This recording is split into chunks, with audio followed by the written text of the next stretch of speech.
Good evening and welcome to the Olathe District Athletic Complex. Tonight's Hy-Vee High School Game of the Week. Sunflower League Football Week 2 on the schedule in Kansas, as we've got Shawnee Mission Northwest taking on Olathe North.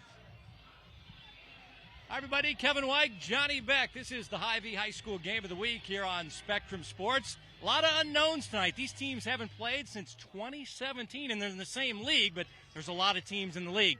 What we do know, Johnny, both teams want to run the football tonight. Yeah, and they're going to try and establish both sides, line of scrimmage. Both teams are going to play disciplined football, and this could be a matchup later on in the year in the playoffs.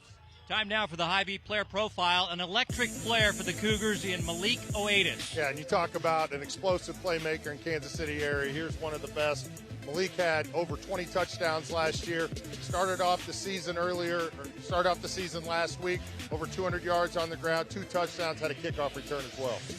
And for Olathe North, T.J. Porter's their running back. And T.J. had a good debut last year, over 200 yards on the ground, 3 touchdowns. So look for him to be the main ball carrier tonight for Olathe North. Eagles and Cougars, Week 2 in Kansas. It's the Hy-Vee High School Game of the Week.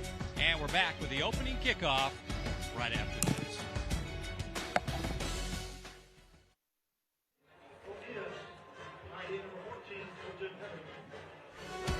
The Game of the Week is brought to you by Hy-Vee, proud to support Kansas City High School athletics. Beautiful night here in southern Johnson County. Sunny skies, temperatures in the mid-80s for Week 2 of Kansas High School football. We're at the Olathe District Activity Center.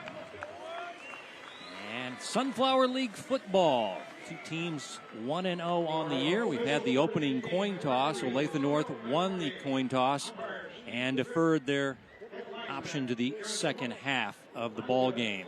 So we'll see the Shawnee Mission Northwest Cougars offensively, and their head coach is Bo Black, former Great Bend coach. Served at Great Bend. That's the first time I met him, when he was coaching Great Bend. He was there 13 years, now already in his 8th year at Shawnee Mission Northwest. His son Ty is at the Air Force Academy, and he's talking about how his son got some late action in the opening ball game there with Air Force, so very proud of him. Got a sophomore playing quarterback tonight, Logan Morley. Expect to see Malik Oatis, a running back / wide receiver, just an all-around skill player, getting the ball a lot tonight. Yeah, and he's a guy, obviously, for Shawnee Mission Northwest. He can take an opening kickoff back to the house. He's a game changer, so look for him. Or look for Olathe North to kick away from him in this opening kickoff. And there's Chris McCartney, the Olathe North coach, also in his 8th year. A lifer at Olathe North. 27th year. Started out as an assistant with Coach Weir. Been part of the 8 state titles. Now, as mentioned, in his 8th year. Olathe North to kick off. Jason Skoma will wear a lot of hats tonight. He is the quarterback, but he is also the kicker on the team. So, Skoma, quarterback / kicker to kick off.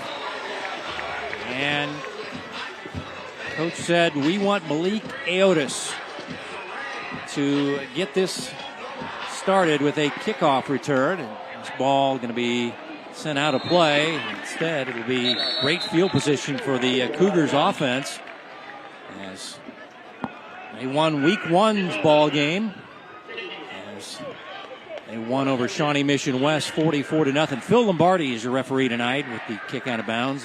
It's the call. So this team ran for over 300 yards, had 3 takeaways. They were +3 in turnover ratio, so they were overall happy with their performance in their Week 1 game. So spotted at the 35 with the ball being kicked out of bounds. So that's a big penalty early on. And Olathe North, who got penalized 15 times last week, not off to a good start with the penalties.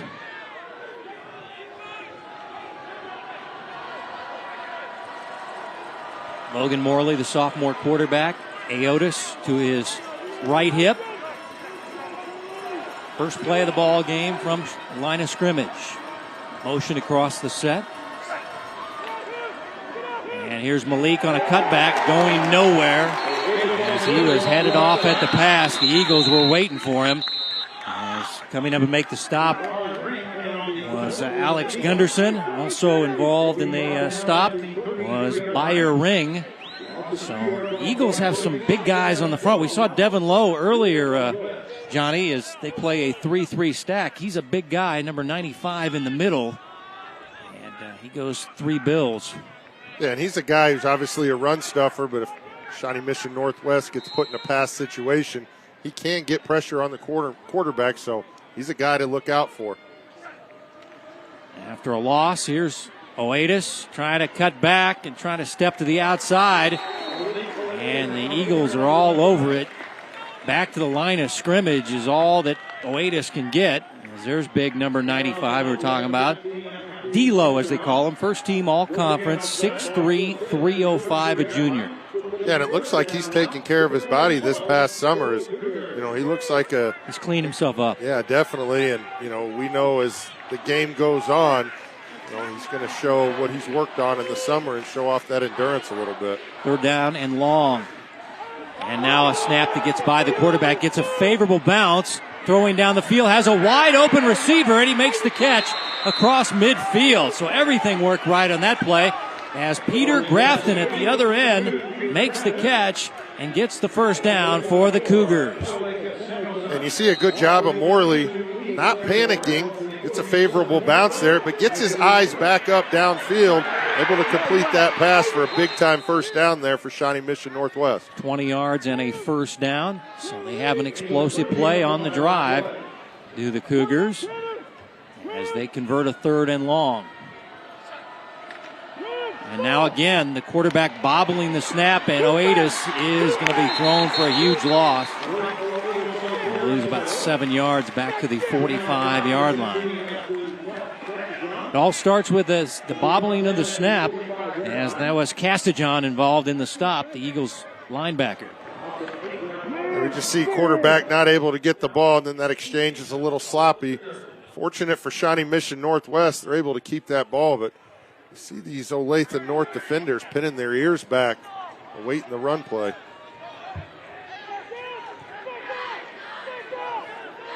Make it a loss of 8.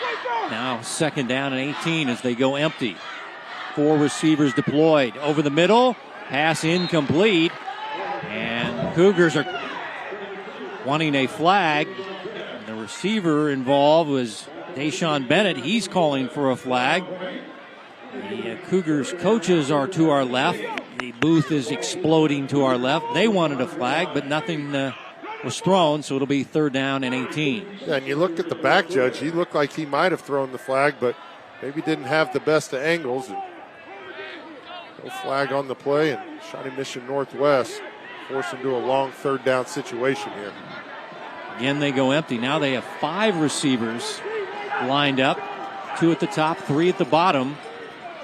That's the thing about Oatis. He's a very good running back, but he's also a very good receiver.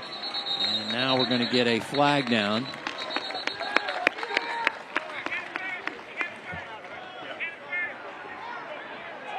Prior to the penalty, timeout, Shawnee Mission Northwest. Their first charge of the half. So worried about a delay of game penalty. Bo Black decided to take his first time out. Of course, last year they had Blake Reeder, who's now playing quarterback at Butler, and his son before that at the Air Force Academy. So they've had some very good quarterbacks, but Morley is a sophomore. They have a lot of sophomores on this team. The sophomores as freshmen were undefeated. They have a huge class of kids, so they have high expectations for them, but they're just young right now. Well, and any time you have, 2 quarterbacks back-to-back that multi-year starters, you're going to fall into the trap one time of having a young guy coming out and playing quarterback for you.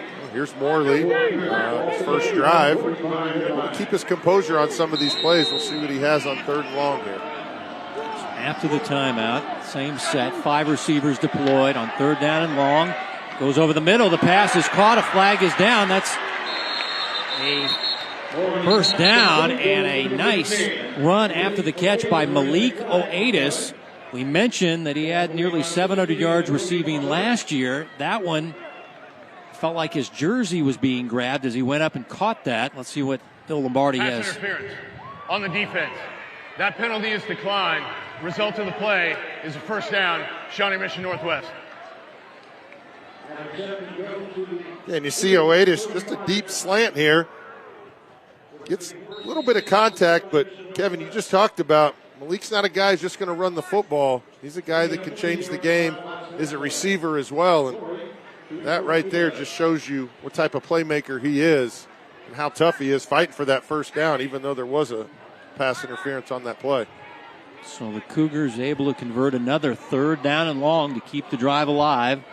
1st and 10 from the 35. Oatis takes the first wave miss, but the linebacker able to get him. Actually, that was Josh Parrish from the secondary. And if you're watching Missouri and K-State tomorrow at 11 a.m., you want to look for their older brother, Jacob Parrish, starting there for the K-State Wildcats after he played last year here for the Eagles. 2nd down and 6, flat pass. And it's caught, not enough for the first down. As making the catch was William Flickinger. Saw a little time last year, and player they say keeps improving, and just a little safe pass to the flat here for the sophomore quarterback. Simple pitch and catch there, and Flickinger does a good job of getting that ball. Looks like they're going to be about a yard short. A good pickup there on 2nd down, staying on schedule here for 3rd down as Shawnee Mission Northwest has already converted 2 3rd and long, so this should be a more manageable. Keep it on the ground, and that's enough for a first down as the quarterback on the quarterback sneak, and they got a good surge by the offensive line and able to acquire the first down. Yeah, didn't need a lot, needed a yard. Looks like they got 2 or 3 yards, able to pick up that first down. So that's 3 3rd down conversions on this drive for Shawnee Mission Northwest. 3 returning starters on the O-line for the Cougars in Walsh, Aguirre, and Malin. So they've got some experience on their offensive line, but this guy is a little green. Logan Morley, they said he's more of a runner now, and they're easing him into the passing game. Yes, here's Oatis in trouble, and he's going to be thrown for a loss on the play as there was a lot of Eagles in the backfield.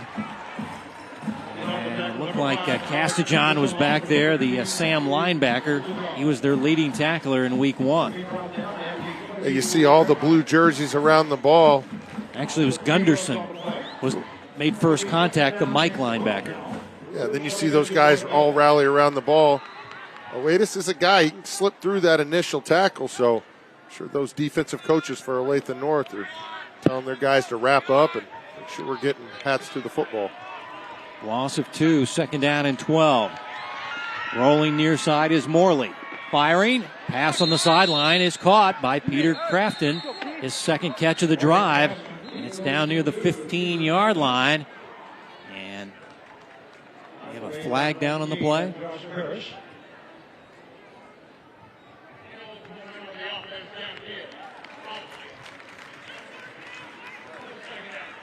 So the penalty on the offense, illegal man downfield.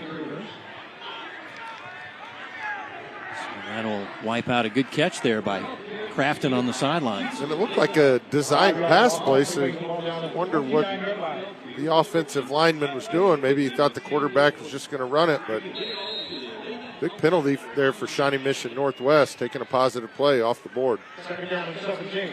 2nd down and 17. Going to look to the end zone for a pass, and the pass is tipped and then caught. 2nd effort by Deshaun Bennett as the defensive back Zion Wayne kind of swatted the ball, but it hung in the air long enough for Deshaun Bennett to make the touchdown catch. Well, and what a job by Bennett to just keep his balance and concentrate on that football as it was deflected and able to pull it in for a huge touchdown from Shawnee Mission Northwest. So they catch a break as the ball bounces their way. They convert a couple of thirds and longs. And Derek Larson to try the point after touchdown. And the kick is up and good. So first drive, and it results in a touchdown for Shawnee Mission Northwest. But they caught a few breaks, Johnny. Yeah, you see Morley just get that ball. Maybe a little bit too much air underneath that ball, but you see Bennett doing a good job of getting good body position, and it looks like he got his right hand on it. Now, that was the defensive back, but what a great job of fighting all the way through, and a little bobble there at the end, but obviously he had already secured that. What a drive by Shawnee Mission Northwest. Like Kevin said, 2 third and long plays picked up, kept that drive alive. Looked like Shawnee Mission Northwest offense was going to be in trouble early, but able to ride the storm and put points on the board on their first drive of the game. Yeah, they were able to overcome a lot of third downs and longs. They were behind the sticks on that last play before they scored. 30 yards from Morley to Bennett. Kicking off will be Derek Larson, junior kicker. They have 2 good kickers. Olivia Anderson will also be kicking tonight for Shawnee Mission Northwest. Squib kick down the field. And it will be returned by Olathe North to the 30-yard line. Looks like they don't want to kick it to the Parrish twins. And that time it was the return by Josh Parrish. You got Josh and Jason. They are identical twins. Their older brother, Jacob, starting cornerback. He'll be wearing jersey number 10 tomorrow for the Wildcats against the Mizzou Tigers. And then you've got another brother, Javon, is a wrestler at Nebraska, so quite an athletic family they got going there. As Olathe North, first drive of the game, 1st and 10 from the 31. Their quarterback is Jason Skoma. Skoma has been a wide receiver, a linebacker, a tight end, and put into the quarterback slot a little late, so saying that he's a little behind as far as developing as a quarterback, but they trust him as a leader. And here's the little speedster, Porter. This guy's a water bug, so fast to the edge for a gain of about 4. Yeah, and right there you see how fast he hits the line of scrimmage. He's a guy he's not going to shy away from contact, but 9 times out of 10 he's going to try and run around you and do everything he can to avoid it, but he's a tough runner, and you see right there, good pickup on first down. Have they had any good running backs at Olathe North? They've had a couple. I'm having a hard time remembering any. This guy might be the first. It's sarcasm, folks. As there's Porter. As he is whipped down on the play. Nice play there by Gabe Hoskins, the strong safety, number 7. And again, you're going to see a lot of these defensive backs playing downhill, trying to stop the run game, trying to help in the box. So if you're these offenses, okay, you're taking notice of who's taking a couple steps forward and get a play-action play in and see if you can't catch somebody sleeping downfield. Now 3rd down and 4, pass to the outside. Parrish has running room after the catch, and he'll get the first down right in front of his own Eagles bench area. So the Parrish is very fast. I've seen these guys since they were little, and they're starting to get bigger and filling out their bodies, but these guys so quick with the ball. Yeah, Josh Parrish just does a good job of catching the ball and then getting upfield. Simple play call. It's an extension of the run game, and you see the playmaking capability of the outside here for Olathe North. So you got 10 and a first down to the 45. Pistol formation. Porter cuts it back. Now, Porter is not the biggest guy in the world, as that was Adrian Elson, the defensive tackle, whipping him down. I got him listed at $144. And they say he's really thick through the legs. He's built like a tank. Very shifty. Say he's a great kid, very humble kid. No gain on that last run, 2nd down and 10.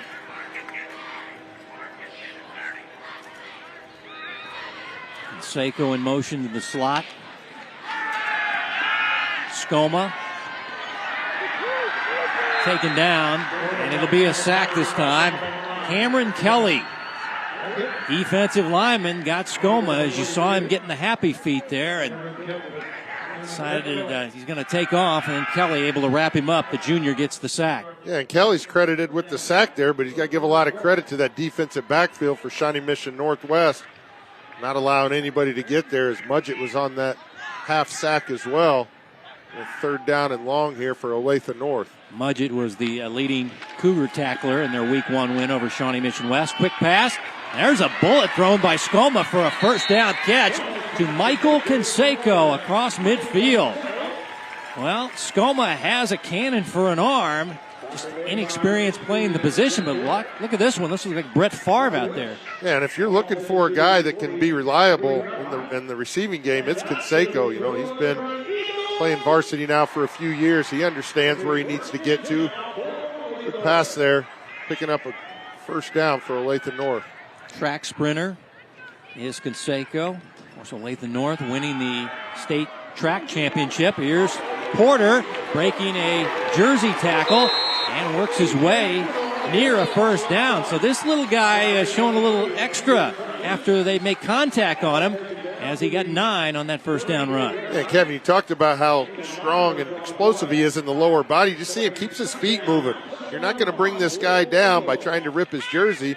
He's too low to the ground. You're going to have to wrap him up around the legs, and you see Porter there picking up yards after contact. Went for 230 and 2 touchdowns as they beat Olathe East 26-6, and now Porter is blown up. He can't get going. Nice job there by Adam Hageman, the Mike linebacker, kind of sealing up the middle. And I say he's a sophomore that has a huge star factor in his future profile. He's one of those huge group of sophomores. They got 5 sophomores playing on their defense. End around to Canseco, bounces off a tackle, tries to reverse his field, and then thrown down. Nice play by Hoskins, the strong safety. Yeah, you saw Hoskins with the initial contact. It looked like Canseco was going to maybe reverse the field there, but staying with the tackle. Looks like it was a no gain. It's going to be 4th and 2.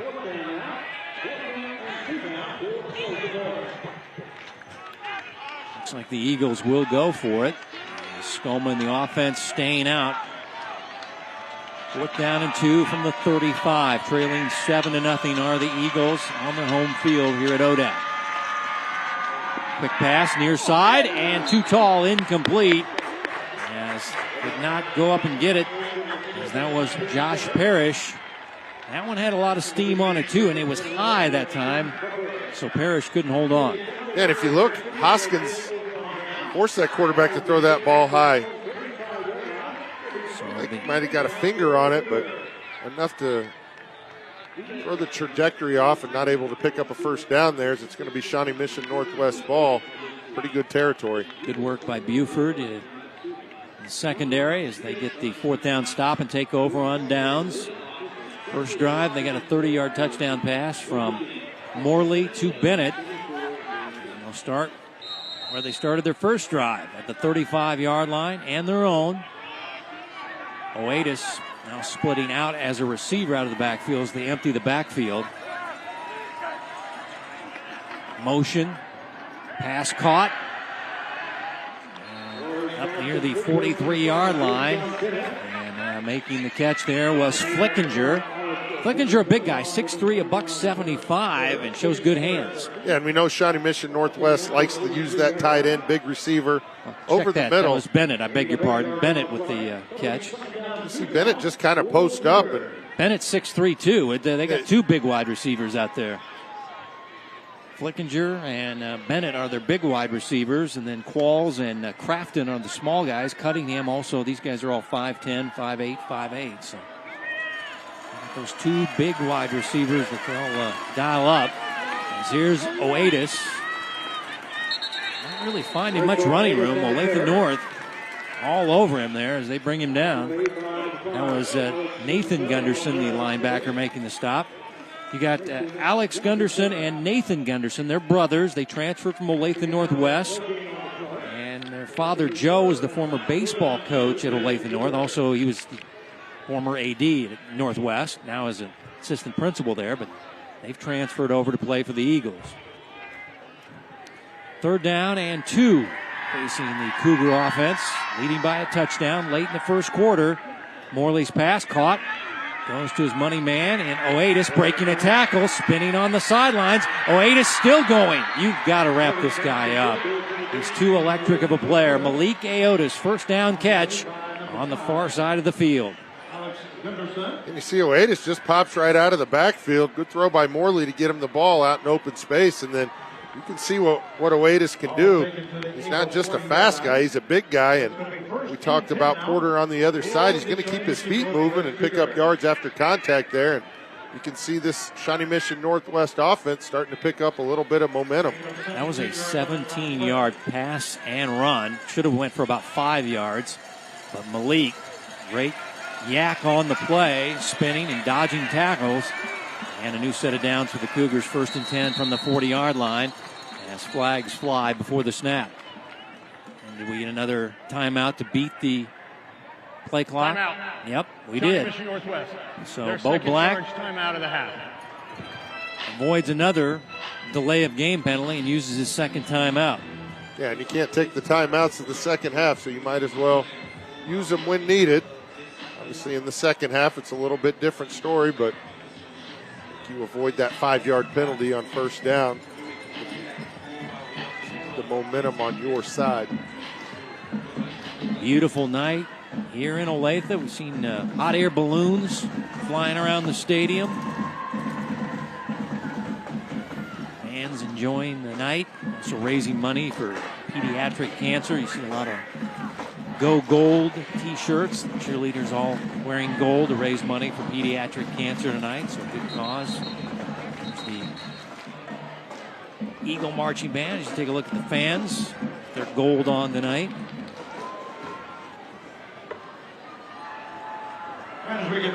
Under a minute to play in the first quarter.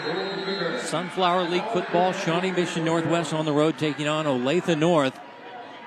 Now scrimmaging 1st and 10 from the 40-yard line. Morley, as he throws, trying to throw a post pattern there and looking for Clayton Hobben, the tight end that time. And Hobben couldn't find the football as it was thrown long that time. It's trying to make that over-the-shoulder catch, but they couldn't make the link up. Looked like Gunderson had a little bit of pressure.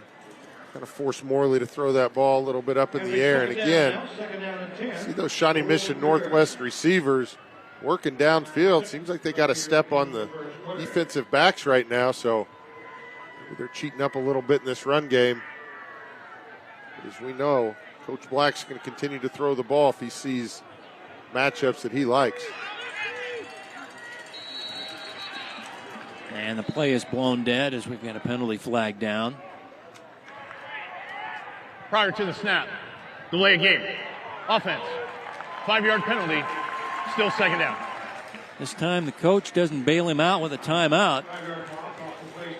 And it'll be 2nd down and 15 now for the Cougars. Well, they've got the play clocks in the end zone. They're well lit. But you got to find them, and you got a lot on your mind as a sophomore quarterback. So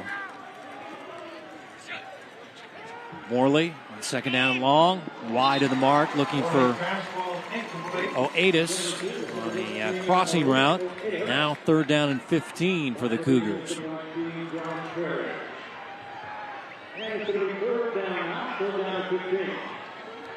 you're Olathe North, you're finding where number 13 is and where number 5 is on the field. Looks like Bennett's going to get a little rest, so. Coach McCartney is also the defensive coordinator, along with being the head coach, former linebacker back in Emporia State, native of Oklahoma. And another penalty flag.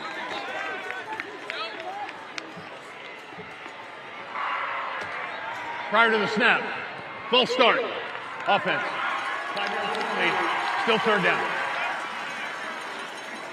Well, week 2.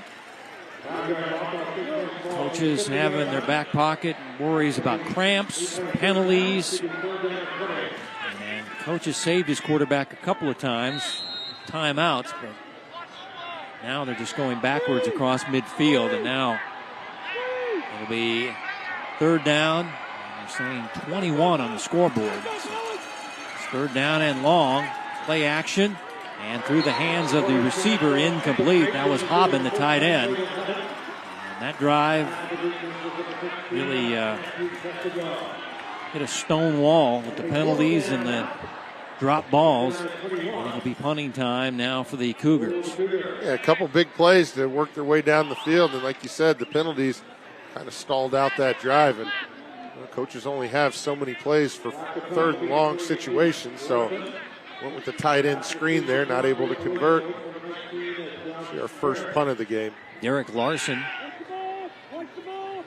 also the kicker, and he almost walked into a punt block there as he sends this down near the 5, and it'll get into the end zone. You see these guys with this rugby style of punting, but you got to be aware of where the punt block guys are coming from, and he almost put that ball right into the hands of the Olathe North Eagle. He got it away, and he got away with it, so first and 10 from the 20. And that's really my only gripe about the rugby punt is, you got to be very sound on your blocking, but right there you're able to get the punt off, and even though it went to the end zone, you're still getting your defense set up in a good situation here, but see if Olathe North can't put some plays together and get back to what we know, and that's running the football. Yeah, it was a 50-yard plus punt, but only 30 net as the Eagles back on offense. Skoma, quarterback read option, and there's Skoma with a nice run as he's across the 25 to the 28-yard line. 8 yards for Jason Skoma, quarterback for the Eagles. Yeah, good read by Skoma.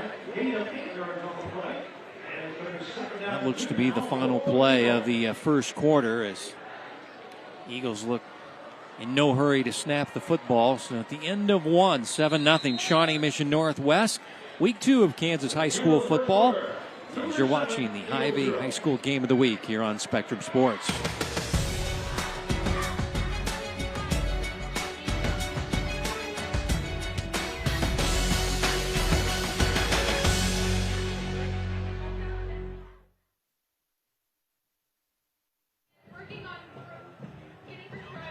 Good crowd here at ODAC. Nice weather. Week 2 of Kansas High School football. Sunflower League action with the Cougars leading the Eagles 7-0 on a 30-yard touchdown pass from Logan Morley to Deshaun Bennett. Kevin White, Johnny Beck, our entire Spectrum Sports crew here in Olathe on a Friday night. And we begin play in the second quarter. Second down and short for Olathe North. And once again, Olathe North had 15 penalties last week. Offense, 5-yard penalty, still second down. And that was one of the things they hoped to clean up, but we've seen a lot of penalties on both teams thus far. Yeah, it's definitely something that the coaching staff will address at halftime, especially when you pick up good yards on first down and put yourself in manageable second and third down situations and pushing yourself back now. It's back now to a second down. Let's call it a long 7.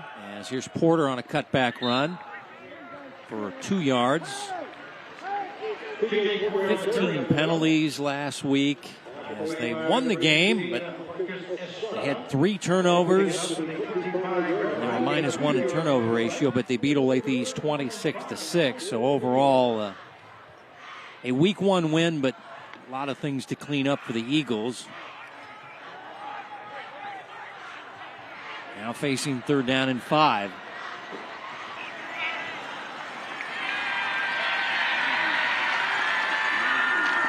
Quick pass. Caught on the outside. Cut back. It's a first down catch. And that is Parrish. That is Joshua Parrish. And I'll tell you what, Johnny, he's got those yellow shoes, and he is tough to tackle.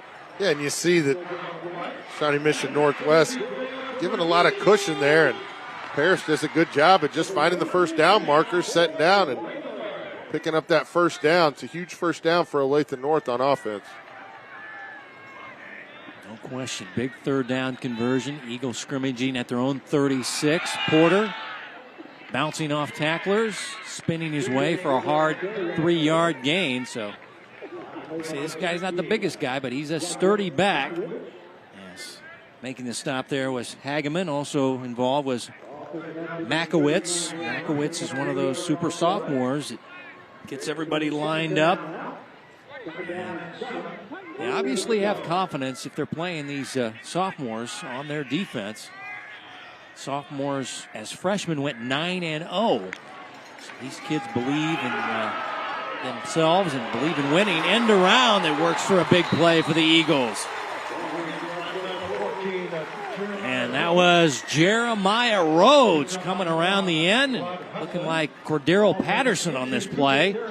As he got some good blocking on the edge and cut it up nicely, and it's a first down run as it goes for a big gain out to the 45-yard line.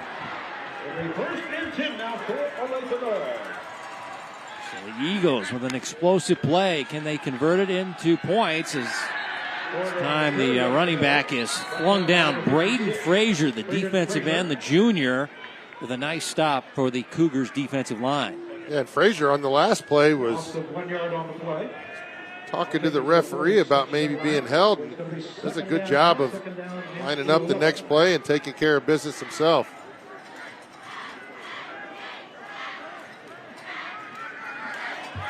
Goes as a tackle for a loss for Frazier. Second down and 11.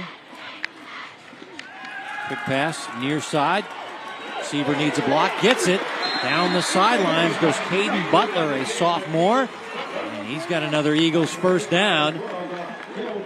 As Butler got a nice block on the edge, Johnny, to spring it. Yeah, you see Canseco out here doing a good job of staying with this block. And that's what you got to have out of those receivers. You got to be able to block downfield, especially when you run those quick passes, those quick screen games. You got to be able to have those guys spring the ball carrier loose right there, able to pick up a first down. 13 yards on the catch and run by sophomore Caden Butler. Eagles first down.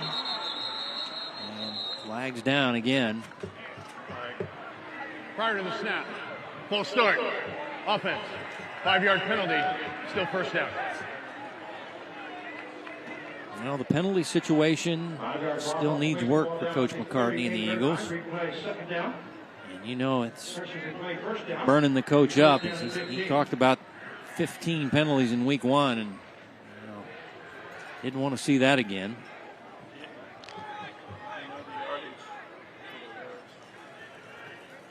So the 1st and 15 Eagles, plus side of the field, looking for the tying touchdown. Nothing doing there. Making the stop was looked like Crafton there.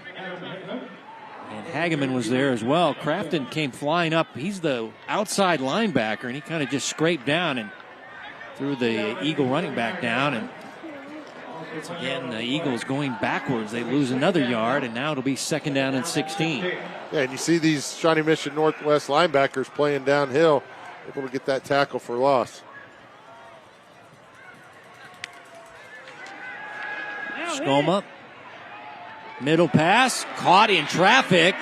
What a catch there by Canseco down. They're going to give him forward progress, it looks like, to the 29. And nice gain there as they'll get about 10 yards. But this one was thrown with a lot of white jerseys there, but Canseco able to make the catch. And again, you see Canseco just finding the open green space in the middle of the field, having confidence that his quarterback was going to be able to throw a strike. And even though Skoma got hit there a little bit, able to deliver that pass and pick up good yards. Manageable third down here for Olathe North. Injury timeout for Shawnee Mission Northwest.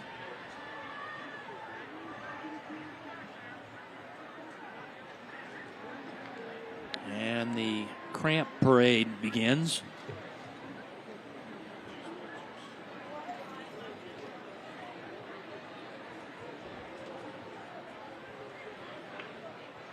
Once again, it's all about hydration, diet, and conditioning. And guys sometimes do one of the three, two of the three.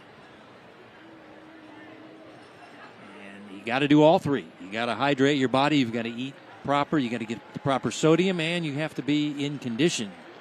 And coach told me you got a lot of guys out there running just fast enough not to get yelled at by your position coach. But when it comes to Friday nights and you really want to hit the accelerator, your legs aren't ready to go yet.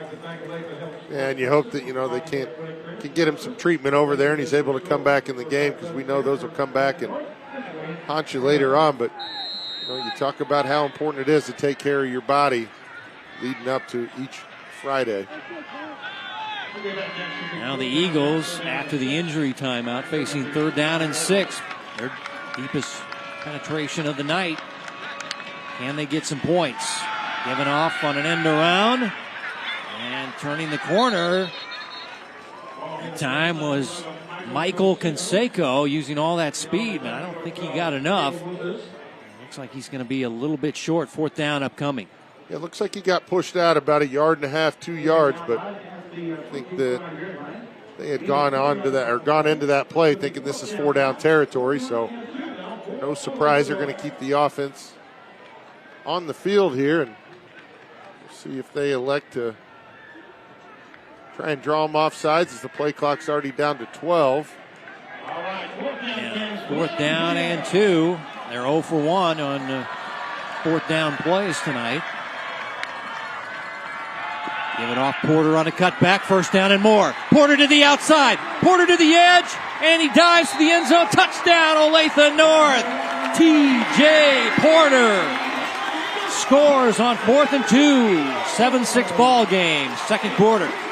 And you see Porter just able to break through the line of scrimmage. And once he gets to the 2nd and 3rd level, he's a hard guy to catch. But set his block up downfield really well and ends up at the front pylon.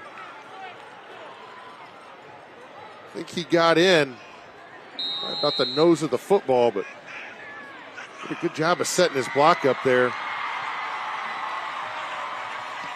Extra point try is up and good by Skoma. And we've got a 7-7 lockup here. What a conversion on 4th down by the Eagles. Yeah, 4th and 2, no hesitation. Get the ball to your playmaker's hand. And again, you see the guys down the field blocking, taking care of their responsibility. And Porter knows what to do there as you see the cutback and just knows he's got to get to that front pylon. And a tie ball game here in the 2nd quarter. 3rd rushing touchdown of the season for junior T.J. Porter in the Eagles bench area. Loving it.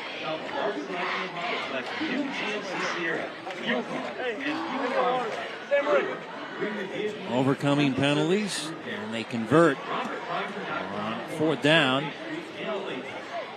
And we got a 7-7 ball game, early 2nd quarter.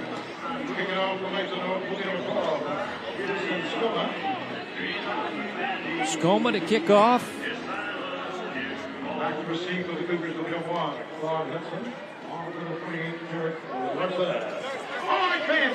Hudson and Oatis back, but I don't think Oatis had a 83-yard kickoff return last week. He's scheduled to get any kicks tonight. Yeah, well, forces Olathe North to kick it to the other side of the field. They've really good field position to Shawnee Mission Northwest as they kicked it out of bounds on that first opening trying to kickoff. stay away from him. This will be returned from inside the 20-yard line. Good return out near the 25-yard line for the Cougars. That was special teams work by the Eagles there. Zion Wayne making the stop. Tyler West, one of the speedsters. I said, is Oatis the fastest guy on your team? He goes, no. We got some other guys coming up. And West was one of those guys that Coach blacklisted, and he showed it there on that kickoff return. You see he's got the jets as he takes it out to the 25. And here comes the Cougar offense. Morley at quarterback. Oatis on his left side. They give it off to Malik. And Malik can't spin away. The Eagles all over him. Looks like the guy that spun him to the turf there was Amari Musa. Also, Gunderson was there as well. Maybe it was number 5 instead of number 6. But, Gunderson will get credit for the tackle. Only a yard gain, 2nd down and long. Morley throwing, pass intercepted, going the other way for the Eagles. Pick 6. Joshua Parrish.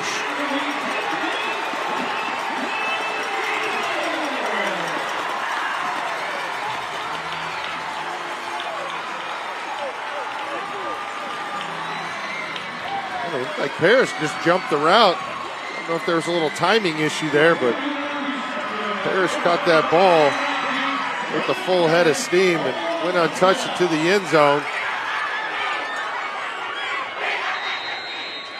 Again, Morley wishes he had that throwback.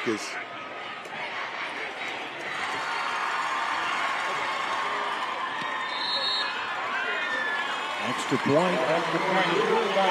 Up and good for the Eagles. Skoma tacks it on. Now the defense contributing for the Eagles. You see a clean pocket there. Just good play by Parrish. Reading the route, jumping the route. He knows what to do after he catches the football. See it from this angle. Yeah, just a good read there by Parrish. Everybody in white knew what had just happened. Got to be able to put that play behind you as a sophomore quarterback and come back out here and try and make some positive things happen. Olathe North has put 14 points on the board in less than 30 seconds.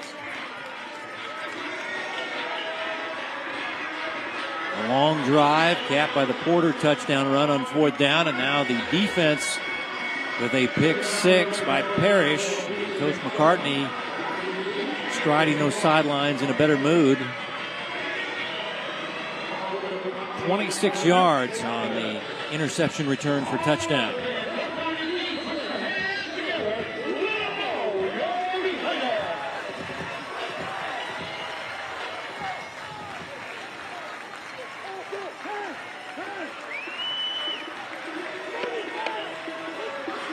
See a little chess match here as Olathe is cheating over to the left side of the field here, and Olathe, the coaches took notice and go with the pooch kick.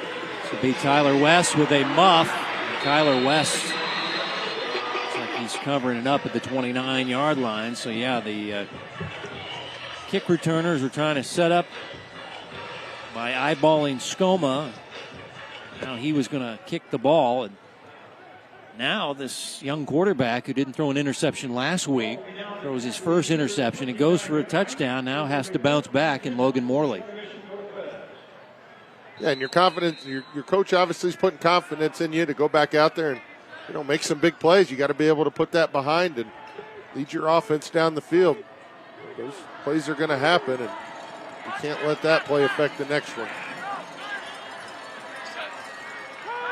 1st and 10, a pass for Morley behind his receiver, but it's caught and running room aplenty as this is Seth Cunningham's first catch of the night, and it goes for a big gain of 20 yards to the 49-yard line. Yeah, great play call here as Morley does a good job of selling the screenplay. See all those white jerseys downfield making blocks. We'll talk about a good positive play after a pick 6 right there. That's how you get your quarterback right back into the football game. Cunningham, one of the speedy, smaller wide receivers, but it's a big play there. Sets him up in midfield as Oatis kind of tunnels his way for a short gain. Not much doing. Yeah, he's making guys miss in the backfield. They're just coming in swarms right now, not allowing him to break loose in that 2nd, 3rd level. But you got to be able to move the big guy up front if you're going to run the ball in between the tackles. Coach Black handles the offense. Brian Vesta, who also coached with him at Great Bend, handles the defense. 2nd down and long. Morley under pressure and spun down for a sack. Big time sack by the Eagles that time. Christian Harris I'll tell you what, talk about throwing down a sack of potatoes. Whipped down was the quarterback that time by Harris. Yeah, Morley's lucky to hold on to that football. As you kind of get whipped around, you got to make sure you tuck that football. You don't want to give up 2 negative plays in one play. So here's Shawnee Mission Northwest again in a 3rd and long situation. Keep your eyes out for Bennett. 3rd down and a country mile, 3rd and 21. Morley plenty of time. Now the pocket breaking down. Morley going to take off. And the Eagles have 4 bodies on him. And it'll be a punting situation now on 4th down and long. So Morley decided to tuck and run. Eagles waiting for him. Defense does its job again. And the Cougars are forced to punt. And anytime you're in a 3rd and long situation, you got to give your quarterback time. And Devin Lowe did a good job of pushing that pocket into the quarterback's face, and Morley with no choice but just to tuck and run and see what he can pick up. And it's like Olathe North could get good field positioning here. Larson the punt, and it's a good one. Long spiral down the field, muffed, and still live, and goes out of bounds. Wow, that was a good punt there by Derek Larson. Ball will be out of bounds at the 8-yard line. I'd say that was nearly a 50-yard punt. Johnny's saying 54, 53. Wow. Yeah, he got some spiral action on. Had a little light south breeze at his back, and Larson bombed that one and gave the punt returner trouble there as it was muffed. But yeah, and I couldn't tell where they were going to mark it. I didn't know if spotted it was inside the 10-yard line. So the Eagles, after the muff, so much for good field positioning. Yeah, great like special teams play. Contacted the football around the 15 and muffed it, and then he said it was knocked out of bounds inside the 10 at the 8-yard line. So 1st and 10 now for the Eagle offense, leading by a touchdown. There's Porter. Not much doing there. Trying to make a cutback, and Hageman, the Mike linebacker, was waiting for him. Short gain on the play. Coming up at halftime, we'll have Hy-Vee at the half. Numbers, highlights, brought to you by your employee-owned Hy-Vee stores. As the sophomore Mike linebacker, Alex Hageman. Got a brother on the team as well. 2nd down and long. Quick pass to the outside. Broken up. Incomplete. And we'll say that was Claude Hudson. Just stuck his arm out there and broke it up. Nice break on the ball by the Cougar defensive back. You see just a quick pass, but almost kind of floats that ball out there a little bit. And they almost had a second pick six. Hudson does a good job of reading that, making a play on the ball. If you're Olathe North, you got a decision here. Obviously, you want to try and keep that clock rolling as you're deep in your territory, but you got to pick up 8 yards here on 3rd down. Skoma, plenty of time, goes deep, middle, has a man, and running under to make the catch. The Eagles have a long one down the field, as that's Caden Butler making the adjustment, running under the football, and the Eagles all the way down to the 23-yard line. And it looks like Hudson fell down. I don't know if their feet got tangled, but good pass by Skoma. Big play on 3rd down and long inside your own 10-yard line, but hard to tell there what happened to Hudson. But either way, big pickup there for Olathe North. 69 yards and a 1st down. Eagles with an explosive play, trying to take advantage. And again, who is this masked man with the yellow shoes? Yes, it is Joshua Parrish. Oh, man, this guy's scoring touchdowns on defense, now on offense. 23-yard reception for a touchdown. And I'll tell you what, there were some shoes left behind as he shook some defenders in the open field there, Johnny. Yeah, 2 big pass plays for Olathe North. Put points on the board. When you talk about Parrish, living up to his older brother, who's now playing at K-State. And big playmaking capabilities. As you said, Kev, he left a couple guys in the dust there. And then you see, you just got to get the ball to your playmakers and allow those guys to do what they do in open space. As we go back to this touchdown pass, Skoma knows, just get the ball out to Paris. There's nobody on him. And he's going to make guys miss an open field as he goes almost untouched into the end zone. And Olathe North has stormed back to take a 2-touchdown lead here in the second quarter. Yeah, 21 unanswered points. And there you see Josh Parrish. And the Eagles bench area.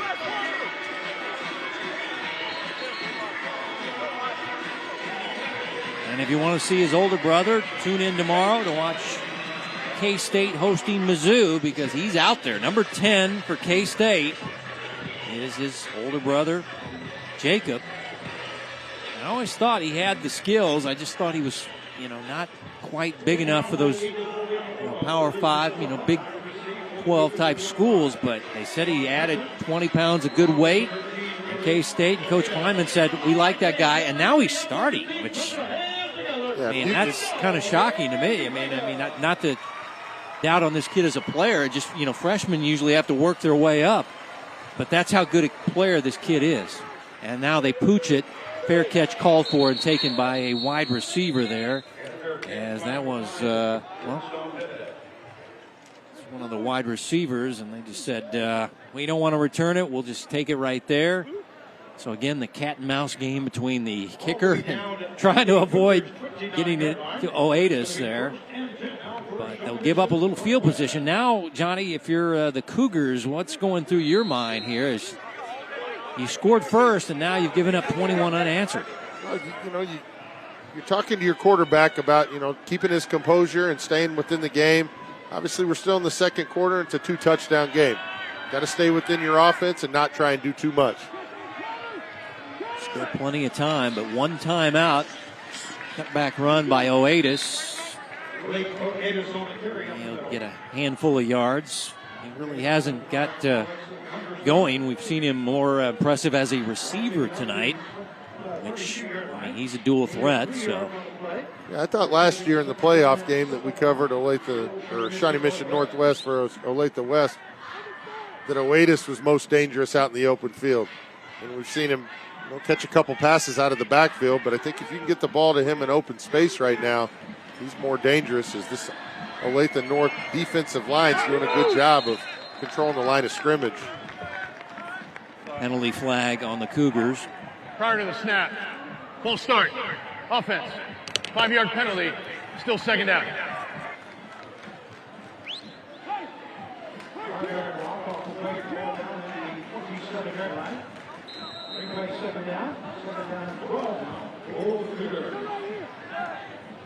Coach Black following in his father's footsteps. His dad was a Texas high school football coach.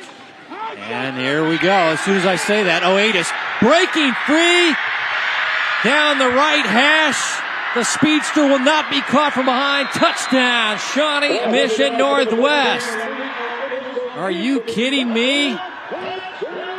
The old make the announcer shut his mouth, as that will go for 73 yards and a touchdown. Malik Oatis, the electric Malik Oatis, just getting 2-3 yard chunks. Nothing doing here. Explosion, Johnny Beck. Yeah, and that's what you expect out of a guy like Oatis. He's going to pick him up. He's going to wear you down, and right there, you give him just a little bit of open space, and he's able to take it to the distance. And, you talk about Shawnee Mission Northwest starting this drive. They'd been punched in the mouth, but able to get right back into the football game.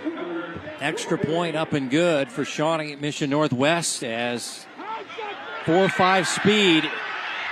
A lot of people don't have it, and Malik does, and he makes the Eagles pay. Yeah, making the first guy miss, and then Shawnee Mission Northwest receivers doing a good job of blocking downfield. Allow Malik to break it all the way into the end zone and got ourselves a ball game here in the second quarter. So slow start for both teams on offense, but picked it up here in this second quarter. Olivia Anderson with the PAT. They got two good kickers. Larson, we've seen him punting and kicking, but they also have a young lady that kicks for them. A junior added the PAT. So, wow, good answer by the Cougars. I was starting to shovel a little dirt on them there, Johnny. I was saying, oh, Adis, he can't run the ball. Quarterback's thrown a pick six. They get a penalty, and then bang. Oatis goes 70-plus, and they're right back in the ball game. I think that shows a well-coached. And the moon above the stadium, by the way, is orange. So that bodes well for the team wearing orange tonight, by the way. Beautiful moon here in southern Johnson County. Angled kick taken inside the 20-yard line by the Eagles. On the return, they get some blocking to the edge. Nice return there by Michael Canseco, the speedy wide receiver. Delivered a blow there at the end.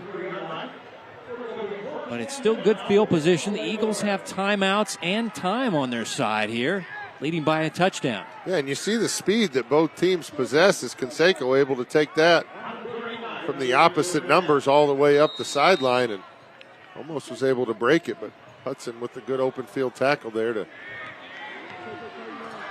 save the touchdown.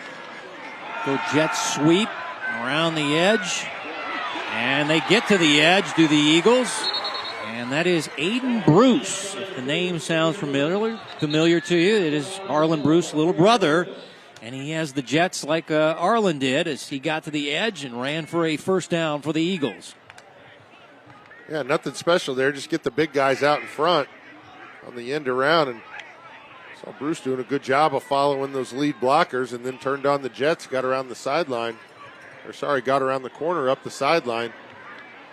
It'll pick up big yards on first down. And Aiden is a junior and is a backup tailback, but I imagine keep making big plays like that. And now we get a penalty whistled on Shawnee Mission Northwest. And move it all the way inside the 20-yard line.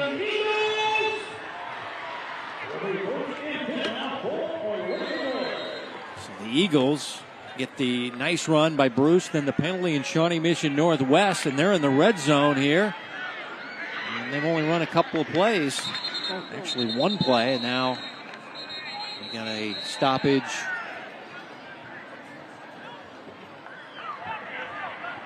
Prior to the snap, full start, offense, 5-yard penalty, still first down.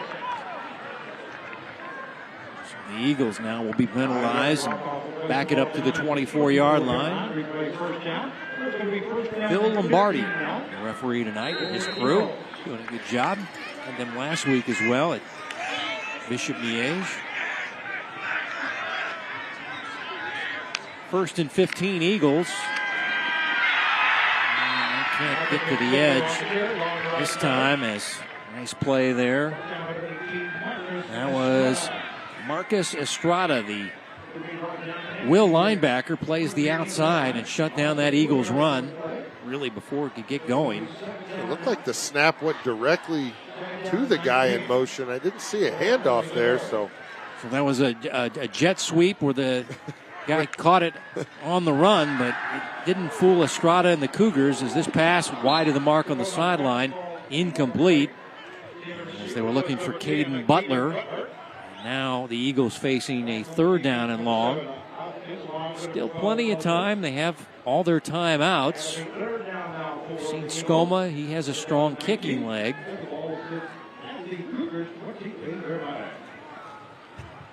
be about a 45 from here, so I assume you're going to need a good 10 yards to get in field goal position, but you're kind of in that no man's land on the field, and 55 seconds left in this half. We'll try and pick up some decent yards here on 3rd down and make it a tough decision. 3rd down and 19. They're going to look for the end zone, and the pass is caught on a leap. No. Oh. Oh, man, Parrish went up high, climbed the ladder, and could not reel it in. The yellow shoes didn't help him out. Good effort there by the twin as he couldn't bring it in as he skied above the defenders, in his hands, but when he hit the ground, the ball came out. He was in the air for 7 or 8 yards. He started at the bottom of the letters and ends at the top. So what an effort, though. Yeah, great effort there, and not able to bring it down, but man, see the athleticism on both sides of the ball right now as Olathe North's going to take a timeout and discuss what they want to do. Like I said, you're looking at a 45-yard field goal, so probably not going to want to do that because if you don't make it, you're going to give Shawnee Mission Northwest good field position, but at the same time, it's 4th and 19, so we'll see what they elect to do here on 4th down. Coming up, Hy-Vee at the half. Numbers highlights brought to you by your employee-owned Hy-Vee stores. Next week, we have another Sunflower League game, I'm told.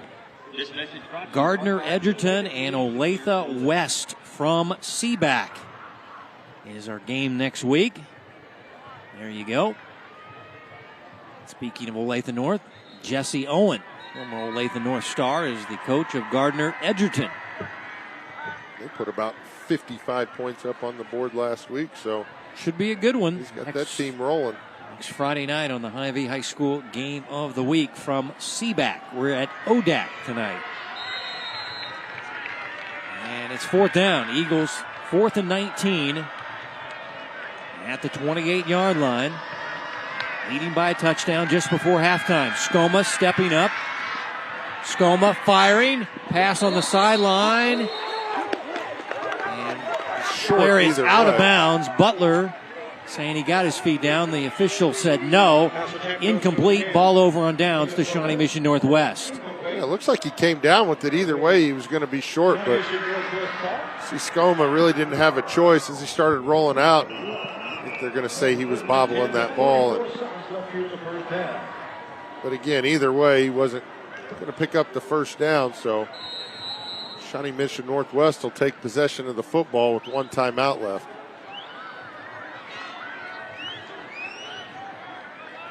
Do you throw or do you take a knee or what's the plan here in the last few seconds? I'm done with the assumptions. Obviously, I probably just take this into half, but they'll give it off to Oatis, and he breaks free again. Oatis just knocked off his pins there. Boy, if he got to the outside, he's able to get the first down. This is why this guy is so dangerous. First team all-league. Got offers from Emporia State, Missouri Baptist. Other D2 schools are looking at him. Just such a dangerous player and a dual threat at that. Can receive the ball as well. And I think each week he's just making more of a name for himself, so expect some bigger offers to come through. 15 yards in that last run. Pass caught. They keep the receiver in bounds. Making the catch that time was Evan Qualls, junior wide receiver, and we'll get a timeout for Northwest, their final timeout of the first half. You see, Qualls just needs to get out of bounds right there and save his team a timeout. Yeah, I thought the Eagles were trying to, keep him in bounds. They were trying to strip him. Qualls' dad is a coach, Brad Qualls, on the coaching staff. So you use your final timeout. So you've got probably 2 plays left. You're going to have to pick up some decent yards here on 2nd down. You have no timeouts left, so you got to make sure everybody on offense knows sprint to the football wherever it's marked. Quarterback's got to know. You got to take a snap and probably get a spike in if they're able to pick up a first down here.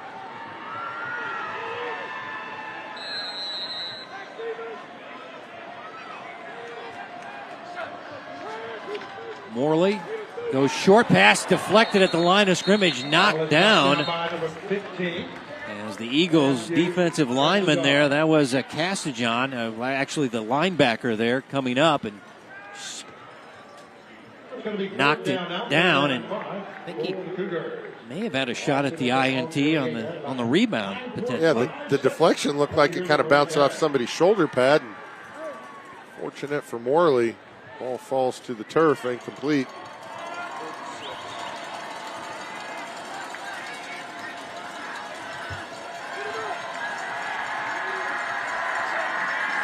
Now 3rd down. Good long 5, and now this play is shut down. Otis is taken down. Gunderson leading the charge, and that's going to wind out your first half. Good one here in the Sunflower League, week 2 of Kansas high school football. And the Olathe North Eagles on their home field of ODAC leading 21-14 over Shawnee Mission Northwest at halftime as big plays abound here in this first half.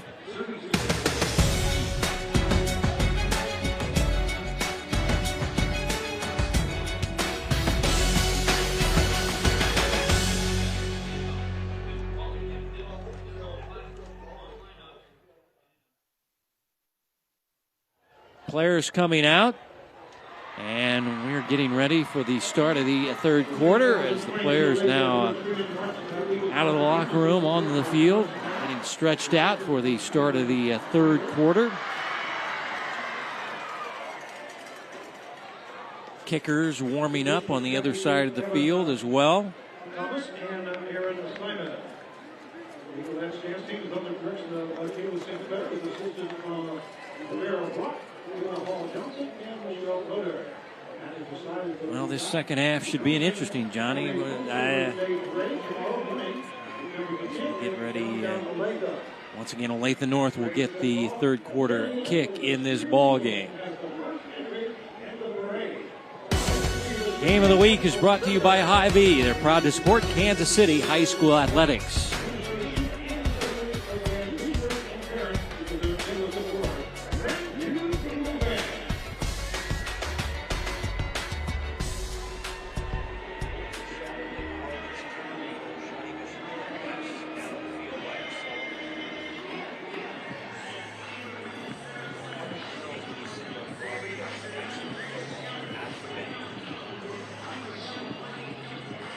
Players doing their stretching exercises. As there you see Olivia Anderson. This is a young lady who's got a very good leg. Now the problem is she's on a team, Johnny, that this Derek Larson kid can kick and punt, but she's also got a strong leg, and it's good to see her out there competing for her Cougar squad. She's had an extra point tonight.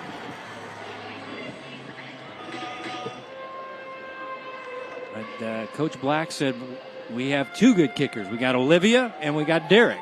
So they will share duties tonight.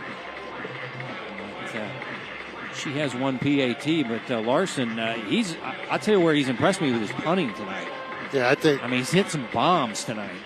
Yeah, you never want to send your punt team out on the field, but, when you can flip the field and force the opposing offense in bad starting field position, that's your goal. And, when you have 2 weapons like that in the special teams game, gives your coach a lot of confidence to, not feel like you're letting your team down. You got to send the special teams unit out there. And I think this game could come down to, special teams play. Yeah, this game really still up in the air. Just when you thought Olathe North had kind of seized control, you get that Oatis long 73-yard touchdown run, and you're like, they're right back in it. So, yeah, I'm really in a quandary and what to expect for the second half. I guess the old coaching cliche, the team with the least amount of penalties and turnovers and least amount of cramps maybe gets it done here, because the last time these teams played was 2017, and that was a nail-biter, 26-22. And you're saying, wait a minute, these teams are they're playing the same conference. How in the world are they not playing for some 5 years? Well, there's 14 teams in the conference, and that's why the schedule works out the way it does. But a guy that's had a huge first half, he's been a difference maker tonight. Number 19 for the Eagles in his yellow shoes, Joshua Parrish.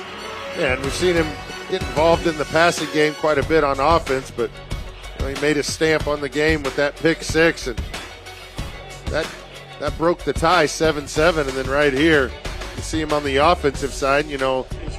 Kevin, you talked about, his brother maybe was under-recruited a little bit because of his size, but, these guys can play football, and You can get them in a college strength conditioning program and on a meal plan.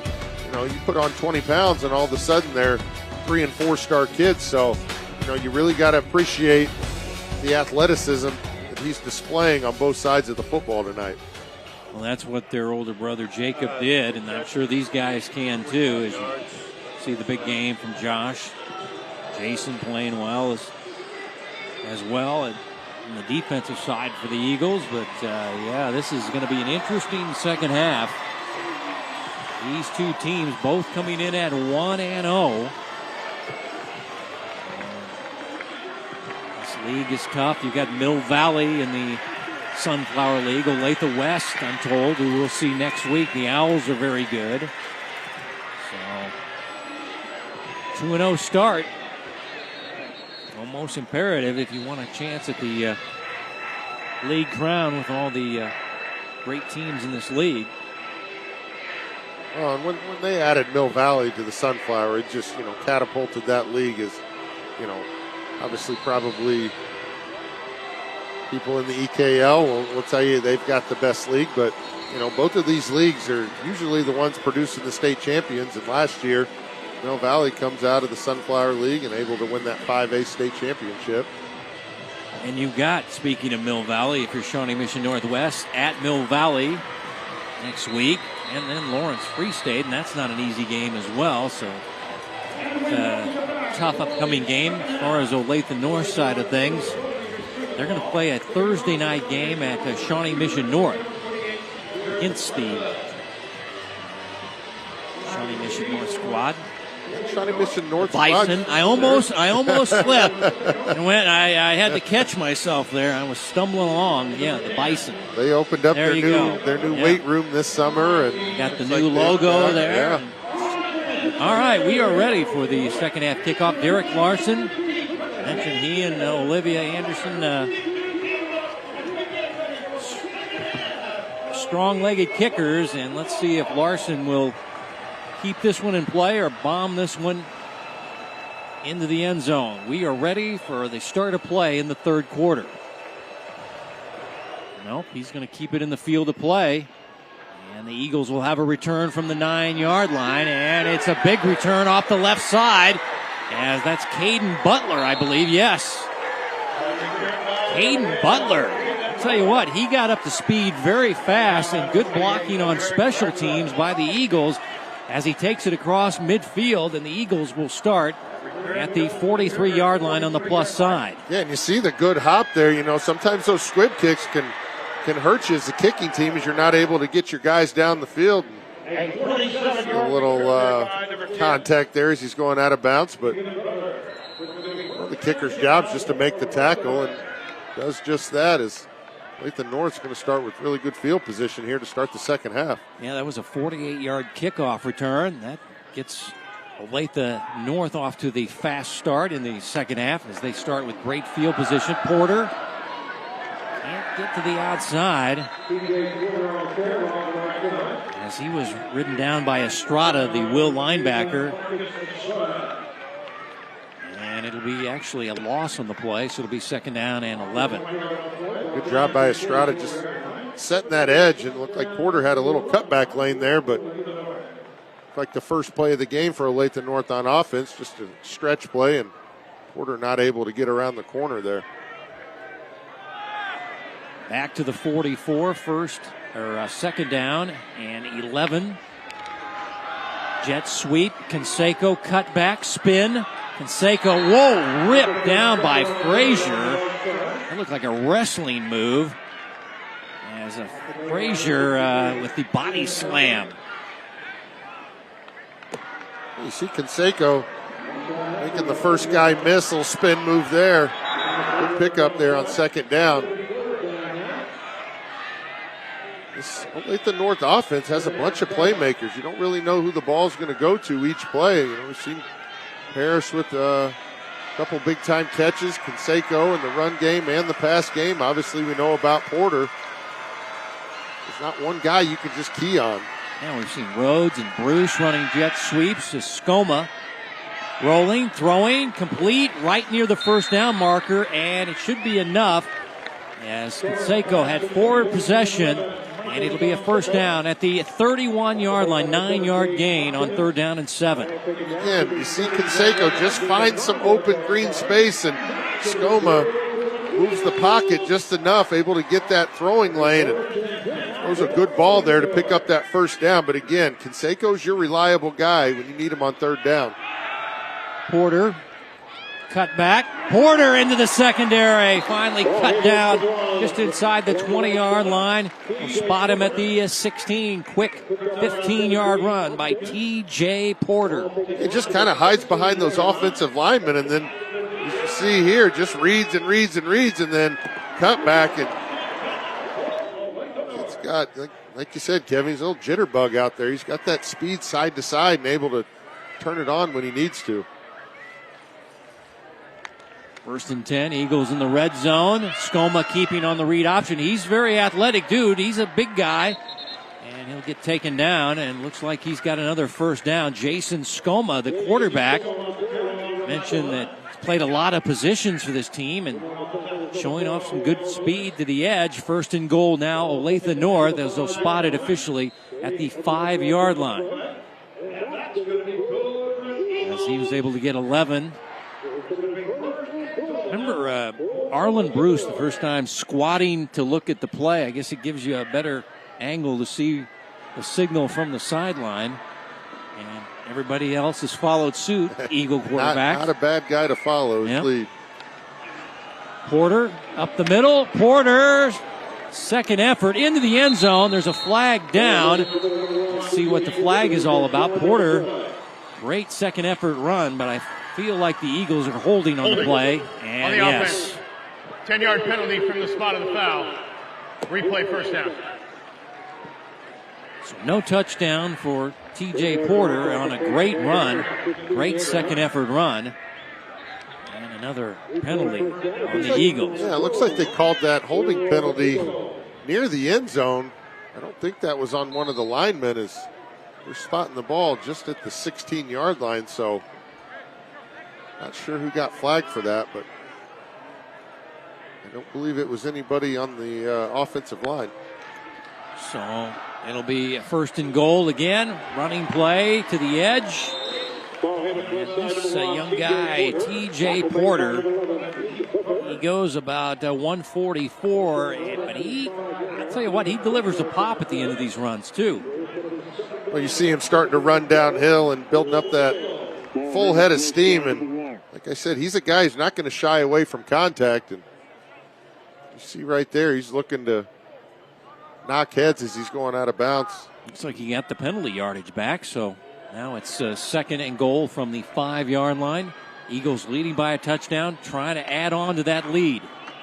Porter, not this time. Caught in the backfield, and that's the big guy, number 58, Adrian Elson. They say is the strongest guy on their team, pound for pound, state qualifying wrestler, and their defensive leader. You see Elson there just pushing the guard back and able to get that tackle for loss. You got to know where Parrish is on the field at all times. He's in the bottom of your screen. 3rd down and goal. Conseco jet sweep, trying to cut it up and not going to get there. Maybe got a yard on the play and then was pushed back. Nice play there by Hoskins, the strong safety. And now 4th down from the, now they're officially spotting at the 6. And the Eagles, Skoma is your kicker and your quarterback. So let's see what the Eagles decide to do. 4th and goal from the 6, leading by a touchdown in the 3rd quarter. Eagles 1 for 2 on 4th down. One went for the touchdown, and now we got play is stopped, and a penalty coming up on Olathe North. Prior to the snap, false start, offense, 5-yard penalty, still 4th down. See if they change their mind. Now it's move back to the 11-yard line? Do they want to try a kick? You're in the middle of the field, so if there was a time that you would attempt a field goal, you think it would be here just to get points on the board, but I don't see a field goal formation setting up. It looks like they're going for it, Johnny. So it'll be 4th and goal from the 11. Skoma looking to Parrish. Parrish can't go up and get it. Incomplete. Coverage that time by Keith Buford. Ball over on downs to Shawnee Mission Northwest. Yeah, there was contact in the end zone, but I think it's a good no calls. Both guys going up for the ball. And you got to allow that defender to try and make a play on the ball. And I don't think there's enough there to throw that flag, as that ball was over his head a little bit. But so the Cougars take over, and their fans loving it as they trail by a touchdown here in the third quarter. Let's see what their offense can do.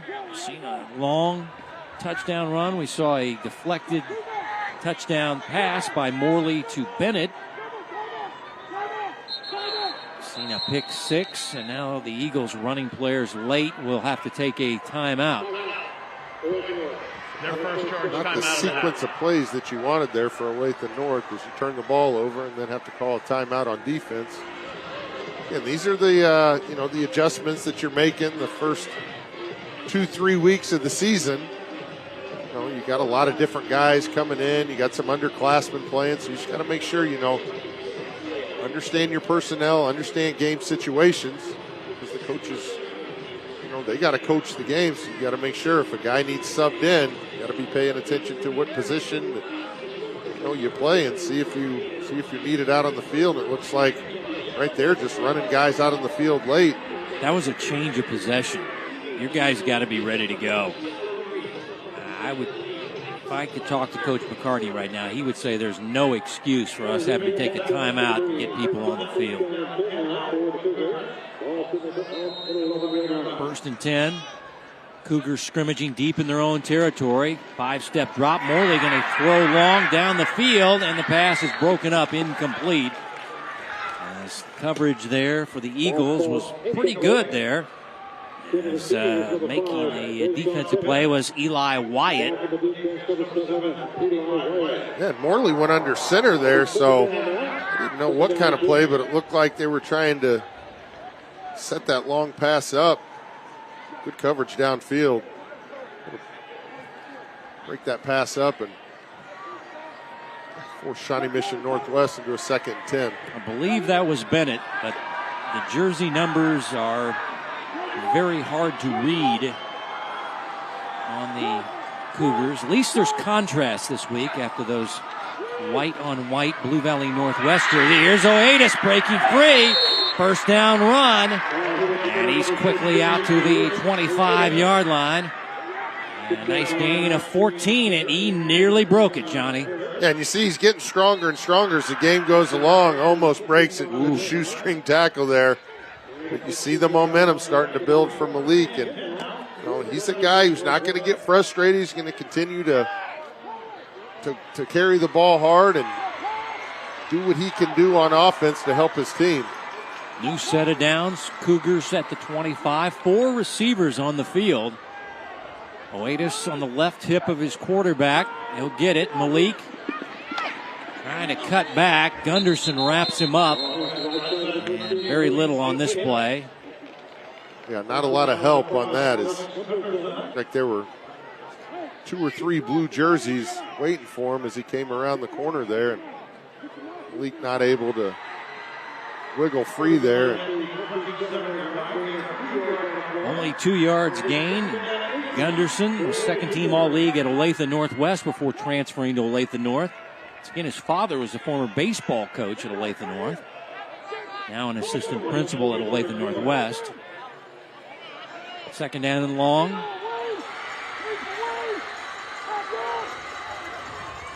Morley, near side, wide, incomplete. Looking for Peter Crafton. And it'll be 3rd down and long. He had a trips formation to the short side of the field. And tried to run a quick out route there, maybe get some blockers out in front. But again, not able to convert on second down there is going to lead you to third and long again. And it seems like Shawnee Mission Northwest is in this position quite a bit tonight. But this is what I thought they'd do. Send Oatis out as a receiver, and he goes splitting wide to the top of the screen. I'll throw down the middle of the field. Pass broken up. Incomplete. Eagles with the good coverage. And that was Jason Parrish. And we're looking for Bennett again. Let's take another look here. But Jason looked like the defender had the better position as he knocks the ball away. And it'll be fourth down and long punting time now for Shawnee Mission Northwest. Yeah, tough matchup for Parrish there, but does exactly what he's coached to do, and that's go try and high point that ball and gets a hand on it, able to force the incompletion. See if Larson can't get off another good punt here. And he sends a spiral down the field. Fair catch called for and taken at the 31-yard line. 42 yards. And the Eagles able to come up and field that ball.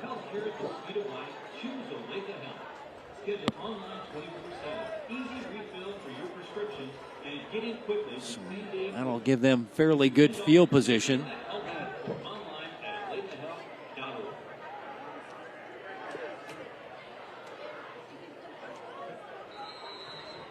As there you look at TJ Porter lining up in the backfield with Jason Skoma, play action. Quarterback read option, I should say. And Skoma busting free. Jason Skoma on fire down the field and will alertly run out of bounds. I'll tell you what, he's a very efficient runner as he runs it out at the 21-yard line.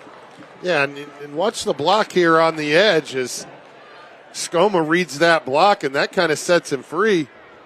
Skoma with the burners down the field.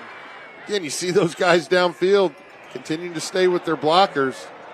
How many yards, sir? Allow Skoma to pick up. It looks like 48-yard run there by Skoma, and it gives the Northwest crowd the first down signal as we have a player cramping up. I think that was Jeremiah Rhodes on that block. I believe it's Canseco. Canseco was on the block. Yeah. Again, numbers are hard to. Oh, I'm sorry. The player cramping on the field is Canseco. Yeah, you did the block. I think you're right on, Johnny. But another big run and another big explosive play. And when you usually get one of these, you get points, according to the football analytics. But Skoma, tell you what, he hasn't run it a lot tonight, but he's run it effectively. Took the words right out of my mouth when his number's called. Well, you can see he's a good athlete. He's got that strong arm. I mean, I really felt like they pushed him into the quarterback job. I mean, it looked like they had some other kids they wanted but weren't working out. And they said, we made a late move to put him in at quarterback. We feel like he can handle it, and he works hard at it. And we're going to go with him. But last year he was a wide receiver on this team. He's played linebacker, tight end, and I think he's just a great leader and kid that they want out there at the quarterback position. But I'd tell you, he does have a rocket for an arm. That ball really has a lot of giddy up on it, and he throws it. So 1st and 10 from the 21 after the long Skoma run. Porter breaking a tackle, goes low. Ducks down inside the 20 near the 17-yard line. A gain of 4 for TJ Porter. Again, you see Elson in the backfield, not able to make that tackle, but doing a good job of controlling the line of scrimmage. But Porter's just too quick and squirts right by him and able to pick up a few yards there on first down.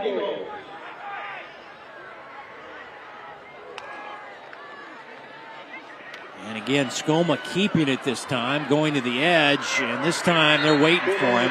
Nice play there by Claude Hudson, the defensive back, in run support, went low and took the legs out of the Eagles quarterback. And again, Skoma just on the keeper, trying to get to that edge. Well, we've seen this play work several times tonight. This time, Cougars were waiting for him at the pass. Now third down, and actually lost the yard, so third down and 7 facing the Olathe North offense.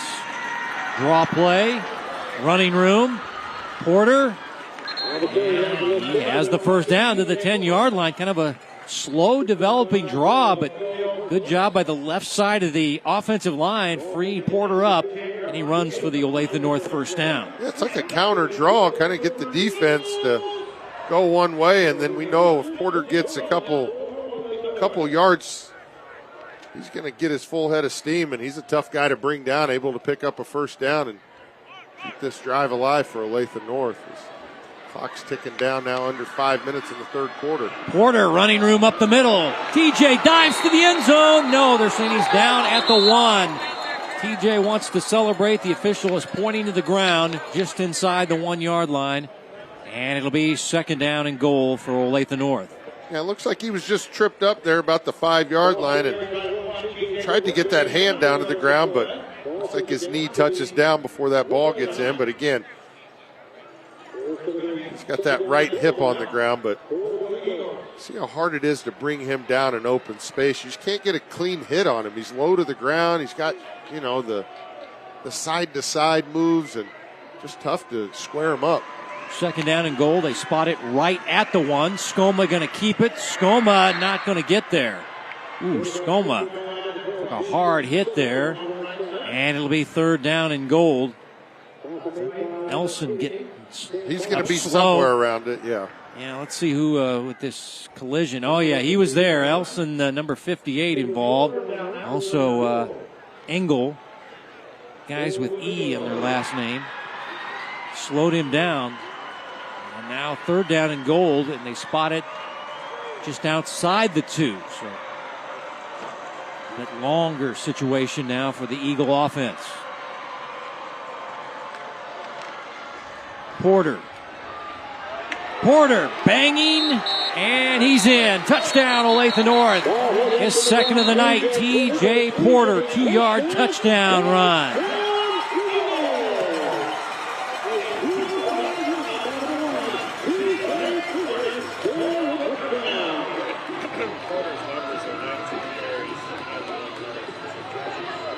Porter, his 4th touchdown run of the season. 2 in week 1, now 2 tonight here in week 2. And it's a 27-14 ball game with the Skoma PAT pending. It's up and good.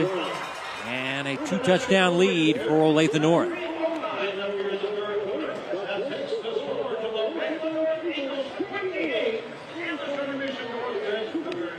Go back to this touchdown run by Porter. He knows it's going to be a tough run, tough 2 yards to get, but right there at the goal line delivers the blow and able to get across the goal line. And you see the guys up front doing a good job of creating good running lanes. And Porter had a good drive there with some big-time runs. And again, starting to get some hard hits there. That Shawnee Mission Northwest defense is trying to make a stand, but unable to keep Olathe North out of the end zone. Closing in on a 100-yard night is Porter. Need some work on the trainer's table there. They have a very good training program for their students at Olathe North. 7 plays, 69 yards. 2:21 off the clock. Porter's second touchdown of the night.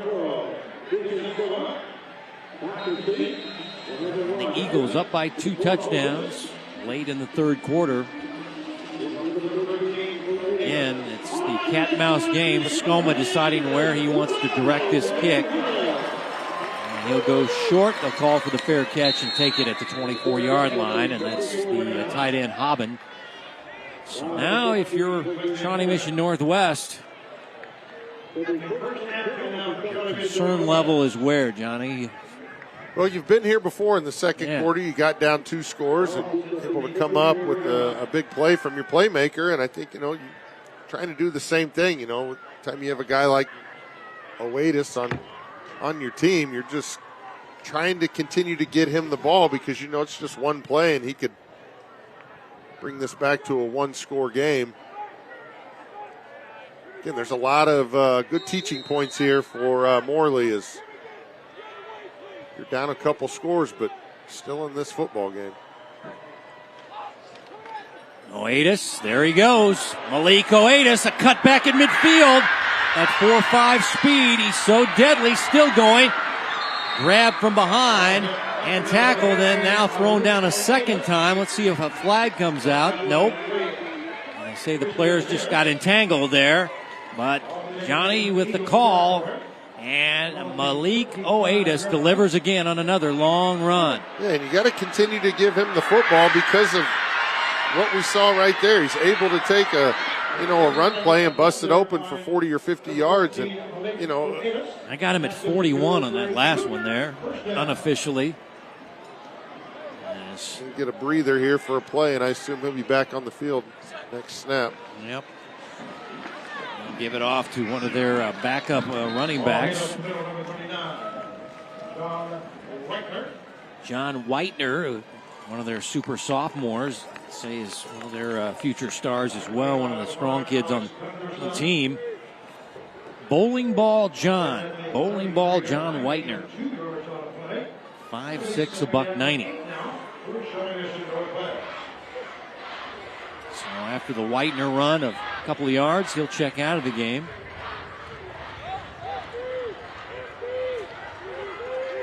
And this looks like their passing package. And Morley to throw. Quick pass, finds his man. Just inside the 30-yard line with the catch there is Bennett. Has the touchdown catch earlier, and now that'll leave him third and manageable. Yeah, good job by Morley going through his reads. Doesn't have the first one, doesn't have the second one, and able to find the reliable Bennett right there in the middle of the field, make it a more manageable third down situation. As you're probably in 4-down territory here as we're creeping under 2 minutes to go in the third quarter. Bennett, also a sophomore, also plays on the basketball team, as here's Aotis, first down and more as he's down to the 20-yard line, and Malik will signal first down as he is getting it going now for Shawnee Mission Northwest. And you see how patient he is with that first step, and then once he sees that running lane open up, just hits it going downhill. And don't want to make a lot of comparisons, but remember when Le'Veon Bell was in his prime, how patient behind the line of scrimmage and able to be a very effective running back with that trend that he had. He's over 100 yards, and he's got a touchdown, and he's going to work again. Malik, once again, getting Division II offers that not so much as a running back as more of just a skill player or an athlete. They love his explosiveness. Looking at Emporia State, Missouri Baptist, some other Division II schools like his upside. Yeah, I think he's a guy. He's going to find a way to get on the field his freshman year, whether in the return game, be a special teams guy, but he just has that it factor that you look for in football players, and get this guy, like I said, in the strength conditioning program, and all of a sudden he's a stud. Play action, finds the tight end, and a nice move there by Clayton Hobbin, and he'll get in for the Cougar touchdown. The big guy in space, making defenders miss. Clayton Hobbin, the junior, with the touchdown reception. And again, every time I throw dirt on this team,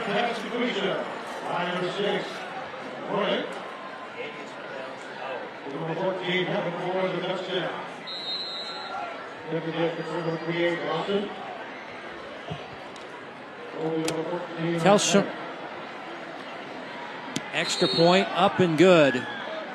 And the extra point is good with 12 seconds up here in the third quarter. That takes the score. Yeah, when Shawnee Mission Northwest needed a drive and needed a score, they're able to put it together and see the play action there to Oatis, and Robbins up there in the open field and finishes it off in the end zone. And these guys are just fighting and clawing to stay in this football game, and only a score down now is 12 seconds left in this third quarter. Well, there's some debate going on how to pronounce Clayton's name. I was told by the coaching staff despite the A in his name, Habbn or Bben, it's pronounced Haben. So, boots on the ground at Shawnee Mission Northwest. That's how it's pronounced, according to them, as Olivia Anderson has it on the tee. Olivia Anderson. Back from the seat will be number 10, Ada Butler. Along to 19, Josh Parrish. All right, fans, up on your feet. Put your hands together. Let them know you're behind us. Anderson the run up. And ball is muffed. Eagles with Butler can't really get going as the muff kind of secured his fate, and now a flag is down at the end of the play. Can't tell if that was a horse collar or a late hit, but Aaron Schwartz with the call on the Phil Lombardi crew.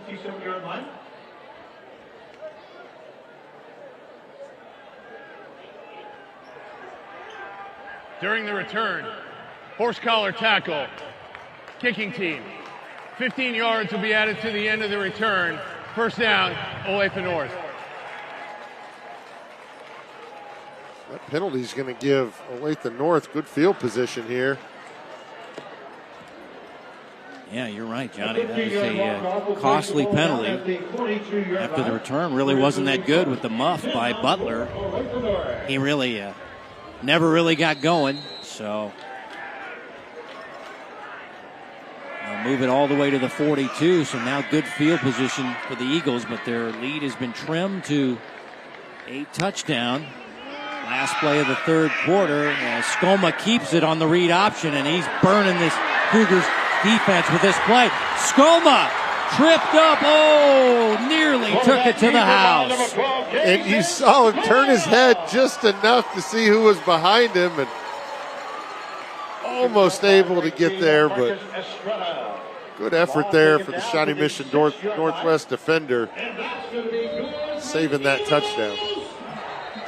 Well, he goes 48 yards. It'll be first and goal when we start the fourth quarter, as ball game in the Sunflower League is heating up. Week 2 of the Kansas high school football season on the Hy-Vee High School Game of the Week.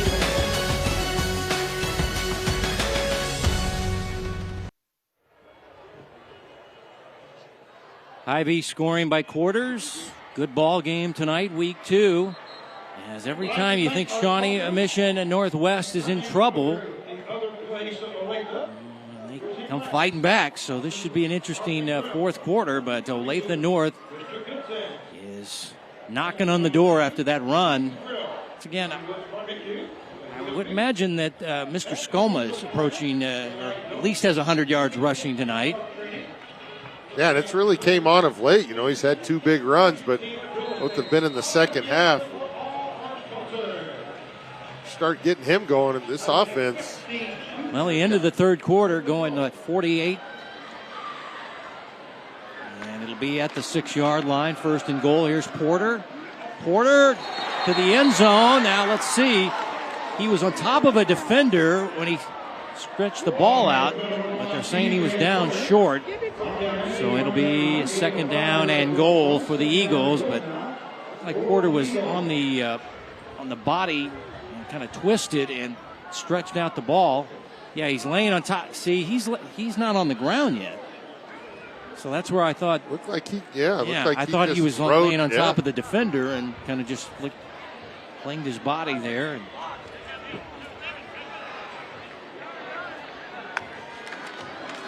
And quarterback read option, and it's Skoma into the end zone, touchdown, as he'll score from 1 yard out. He's been running the football effectively tonight, and we've seen him on those read options with long runs, and he'll get a 1 yard rushing touchdown. Jason Skoma.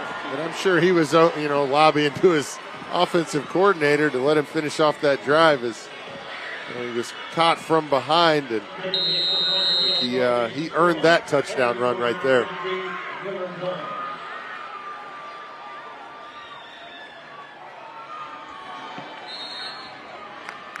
And the extra point up, and it is good.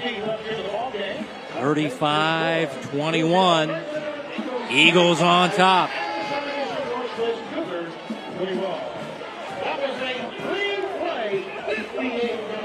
See there, Skoma just following Porter into the end zone, and these teams now just going back and forth, scoring touchdowns. Each time you think Shawnee Mission Northwest might be out of the game, they answer the bell, and Olathe North making it hard to keep this game close as they just go right back down the field. And both offenses hitting their stride right now. I don't think we're done seeing the scoring for the night. Yeah, this has been a high-scoring game. Last time they met, it was 26-22, and so we surpassed that total. Still got a lot of time left in the fourth quarter as there's Oatis.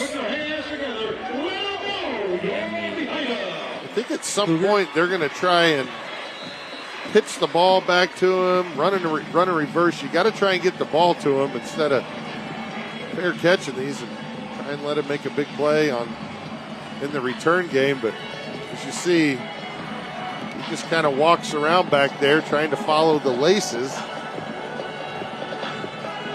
got some speedsters back there, and this one going to stay in the field of play, and the return man just falls down. So Evan Qualls, the wide receiver, and I think he was having trouble tracking that ball, and then was off balance and then lost his footing. So his team will start inside the 15-yard line and trailing by 2 touchdowns. Still plenty of time, all their timeouts.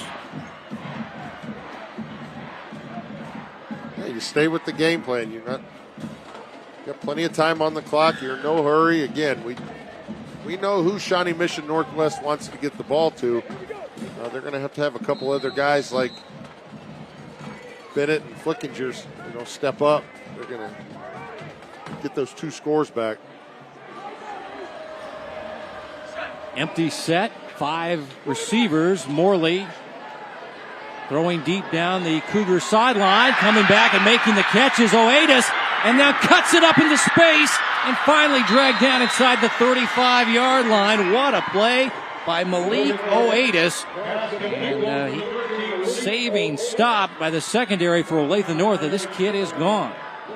I think, like I said, each game, each week, each play, this guy just keeps making a name for himself, and he's putting himself on the radar. I mean, this kid's a playmaker. You see it in the receiving game, you see it in the rushing game, able to go up there and get the ball, track the ball in the air, and pick up big yards after the catch. Eli Wyatt, the saving tackle after the explosive play, and now the quarterback pulls it out, and he's going to take off and run. Seen the quarterback's doing a good job of running the football tonight. Not the fastest guys in the world, but making good decisions are Morley and Skoma.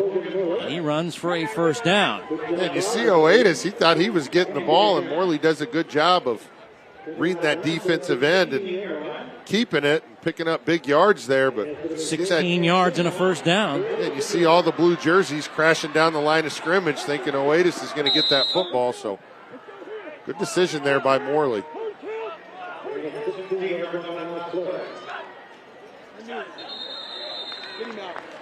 Encroachment on the defense will be the penalty. Dead ball. Encroachment. Defense. 5-yard penalty. Still first down.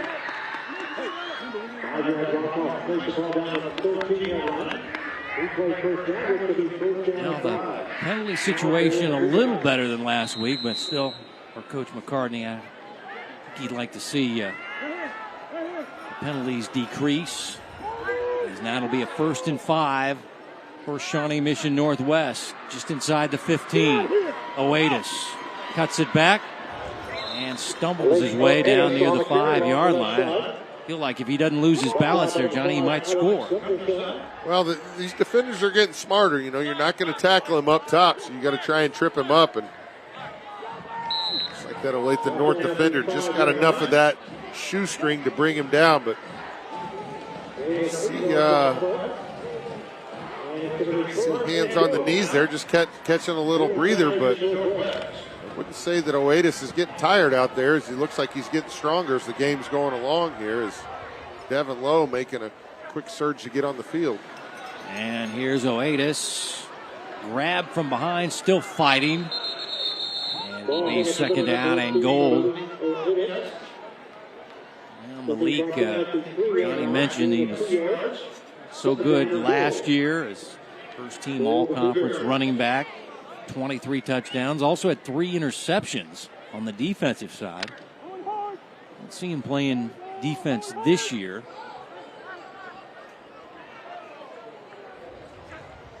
On second and goal, Malik cuts it back, dances into the end zone. Touchdown. Shawnee Mission Northwest, Malik Oatis. Go as a 3-yard rushing touchdown for Malik. They had that jumbo formation there, 2 lead blockers, and it's like Oatis got into the end zone untouched.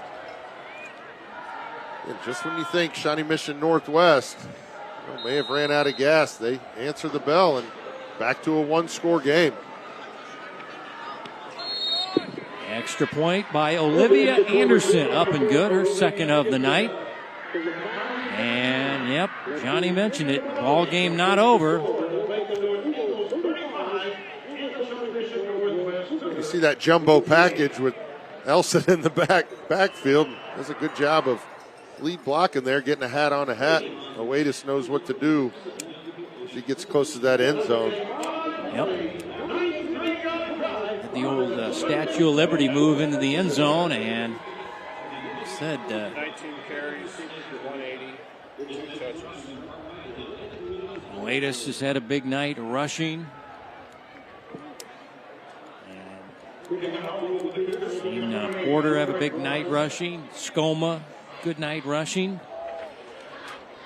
You see Shawnee Mission Northwest able to get points on the board with, only taking 51 seconds off the clock. So, you keep looking up at the clock thinking this game is almost over and there's still 10 minutes to go. These teams are just trading blows this second half. It's really been since the mid part of the second quarter. I think it was a 7-0 game with about 7 minutes to go on the game clock in the second quarter. So quite a bit of scoring here. Yeah, tough night for the defensive coordinators. A lot of points scored. Here's Caden Butler on the return. Caden Butler with a stiff arm. He's done a good job on kick returns tonight. Out across the 40-yard line for the Olathe North Eagles wide receiver. And Caden Butler. Again, if you're going to do those squib kicks, you got to kind of let up a little bit and let them bounce around. They're just getting a couple bounces, and these returners for Olathe North are able to pick them up clean. And Cougar, the coverage team, just not able to get down there in time. And Olathe North's going to start past their 40-yard line. Butler only a sophomore, but I like his upside as he goes lining up to the top of your screen.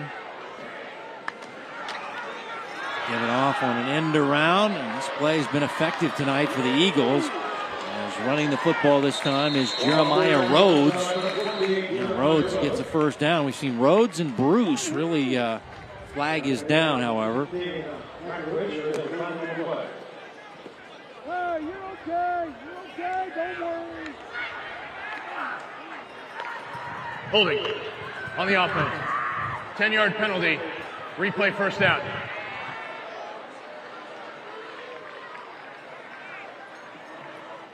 So scratch the successful jet sweep and move the Eagles back. And this is going to be a costly penalty. It moves them back inside the 35.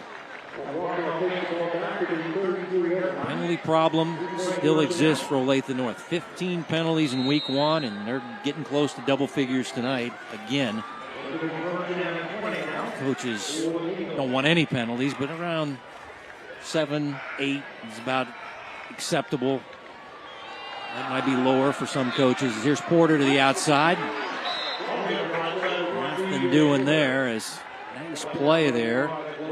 That's Hudson again. Hudson's done a really good job in the run game playing the cornerback position and just fights off his blocker and able to put wrap around the waist there by Claude.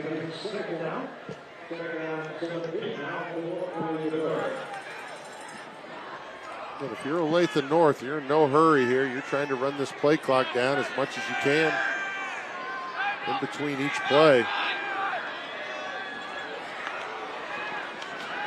And a flat pass. Parrish, dangerous in space, makes the first guy miss. Parrish turning on the Jets down the sideline. Can he get in? He will. Touchdown, Olathe North. The Parrish project is big here in Olathe.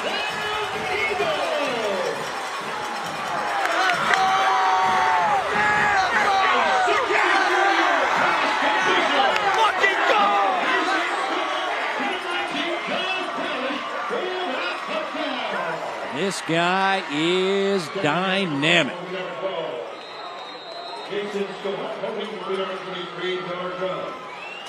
Just throw him the ball in space and wind him up and let him go. And he is gone for another explosive play. And the Eagles, in this high-scoring affair in week 2, now lead 42-28. Yeah, and you see Skoma on this throw doesn't take his time. Get the ball out to your playmaker and make the first guy miss. Not sure who's on that block on the perimeter, but great pancake block to allow Parrish to take it all the way to the house. And you see the speed, able to fight through that. Like Hudson was trying to make that touchdown-saving tackle, but Parrish able to fight through it. And between him and Oatis tonight, these guys both have playmaking capabilities that you just cannot teach. And third touchdown of the night for Parrish. 64 yards for Joshua and 3 plays. 57 yards drive start, but they had a big penalty that moved them back. That's why they got more yardage on the touchdown than the actual drive itself. And Josh, you got a pick 6. He's got a 3 touchdown night, 2 offensively and 1 defensively. Pooch kick, and they'll collect it. No fair catch this time as Elson, check that. Braden Frazier makes the catch, and Canseco was right on him in a heartbeat, but he held on. The big guy held on. I don't think props. Frazier thought that ball was coming to him, but good job of being alert. Yeah, Frazier is a defensive lineman, but he grabbed it, and I think Canseco thought he was going to get a knockaway or a muff or something easy ball rip from him, but could not get it. And now it's in this tennis match, because nobody's really playing defense in this game. It's Shawnee Mission Northwest's turn.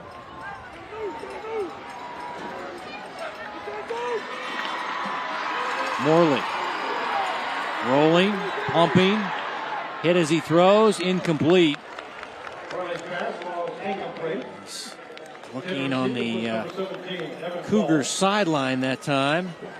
And that was Evan Qualls, the targeted receiver, and he couldn't come up with it. 2nd down and 10.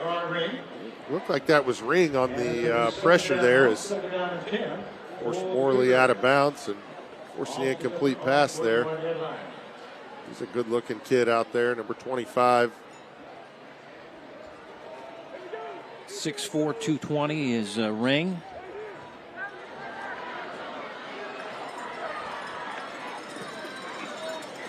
There's Oatis trying to bounce to the outside. The Eagles quickly grab him.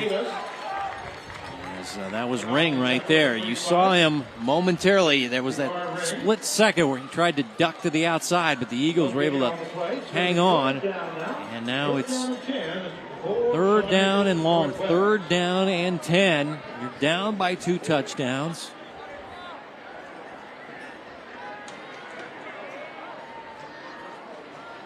And this high-scoring football game, you got to convert.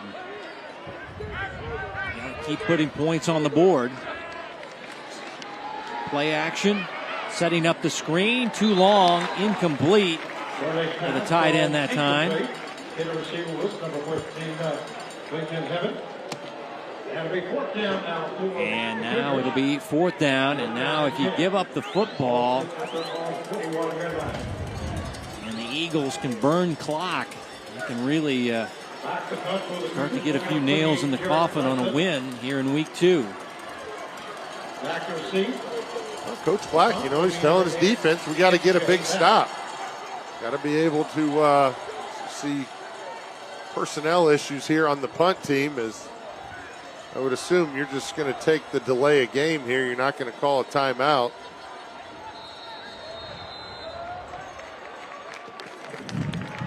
Prior to the snap, delay game, offense, 5-yard penalty, still fourth down.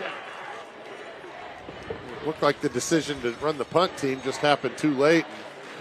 Again, you got a little personnel issue there, and instead of taking the timeout, you just take the 5-yard penalty. And Larson's been good all day in the punting game, so you're hoping he can pin Olathe North deep in their territory. As I don't see anybody back right now. No, they put the MJ Mack was deep back. Now they are not sending anybody back. They think there might be a fake going. Derek Larson, high snap, and he sends it down the field. Nobody's back there. This is another bombed punt, and they're going to down this inside the 10. So this is a well-run special teams. Larson with the punt, 52 yards, no return. So the Eagles sent nobody back and thought there's something fishy was going on. And Larson sends another bomb down the field. Flag is down near midfield, however. Holding on the receiving team. Penalty will be half the distance to the goal from the end of the kick. Olathe North keeps the ball, first down. So your decision to punt actually works out for you. You flip the field, and now you're forcing Olathe North to start inside their own 5-yard line. Dangerous spot to start. That penalty could be very costly. Now the Eagles back up into the shadow of their own goalpost to start the drive. Any miscue here. And we still got a lot of time left, but you're backed up with another penalty. If you're Olathe North, you're just trying to get that clock running and hold on to the football, no negative plays. If you're Shawnee Mission Northwest, you're looking for a big play. You're doing anything you can, trying to get that ball loose or get a safety. Running play, and wow, I don't know if that, yeah, he did get out. They're saying it was Bruce, but he barely got out. They ran the jet sweep, which is a run that starts like 5 yards behind the line of scrimmage. Question, it's like, running the shotgun from the 1-yard line. I mean, you're running so deep, you're running near your goal line. Bruce is an electric player, but now you're backed up to the 1-yard line. The old days, we'd do the quick kick. Escoma is taken down at the 2. Nice tackle there.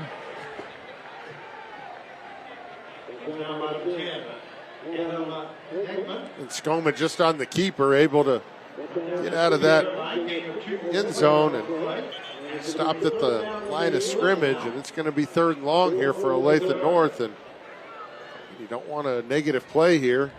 If you have to punt, you have to punt. But nice tackle there by Hageman, who's had a nice night, the Mike linebacker for the Cougars. Eagles trying to run some clock and not give up a touchdown or a safety here. Again, they run it out of the end zone, and they're going to fumble the football. It goes out of bounds. Let's see. They say fumble, and it's Shawnee Mission Northwest ball. So the Cougars defense comes up big, and it'll be 1st and goal for Shawnee Mission Northwest. Now, wait a minute. The officials are huddling. And now they threw a penalty flag. Yeah, okay, there's a flag down. Maybe something was said after the play. Ruling on the field is that the ball fumbled by the offense was recovered by the defense prior to it going out of bounds. After the play was over, unsportsmanlike conduct number 72, Olathe North.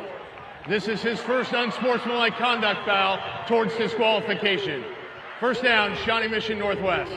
That's Alex Spencer, the left guard. So let's go back to the play. They ran another deep play into the end zone, which I do not understand.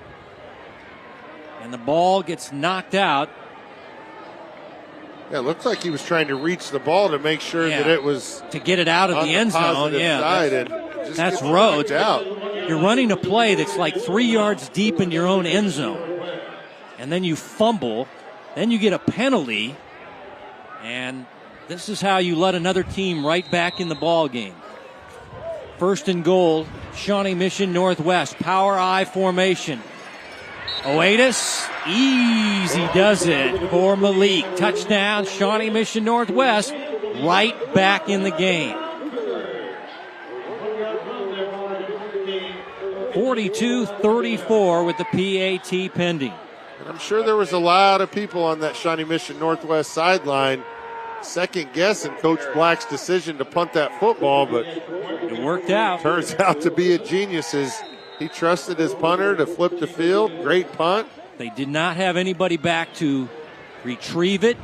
The ball rolled well. Then they get a holding penalty on a punt that's not even fielded, and they're backed up at their doorstep, and they run 2 plays 3 yards deep in their own end zone.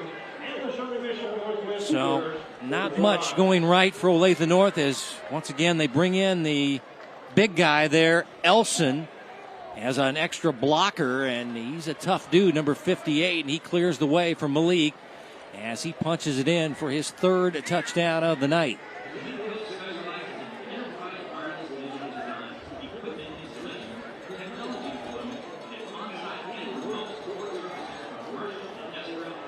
And Larson, who had that great punt, 50 plus, will do the kickoff duties this time. And we're down to 5:25 to go in regulation. And this game just seesaws back and forth. The defense is really having put on the spot tonight.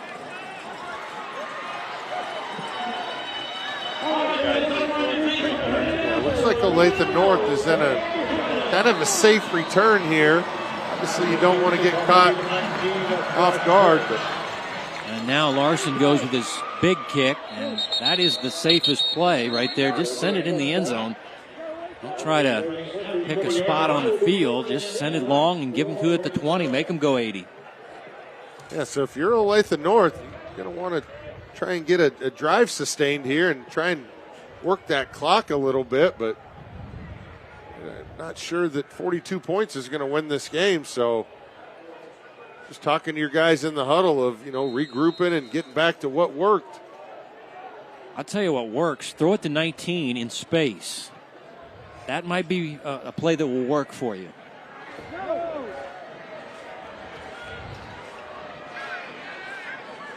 We've seen it work pretty good tonight. And if you look at the top of your screen, he's up there with about an 8-yard cushion. So I might be backing more, but running play, Porter, and 1 yard. Second down and 9.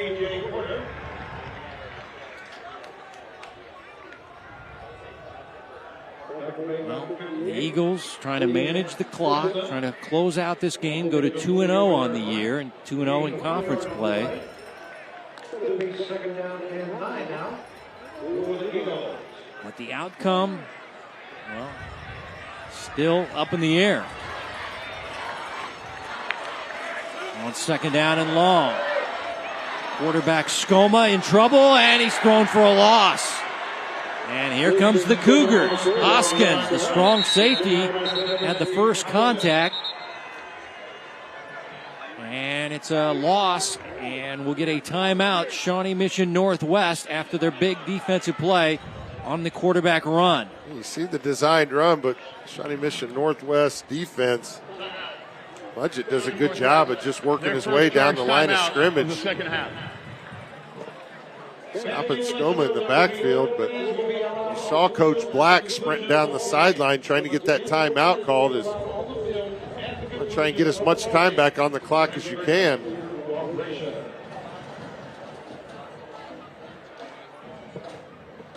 Big night tonight for Malik Aotis.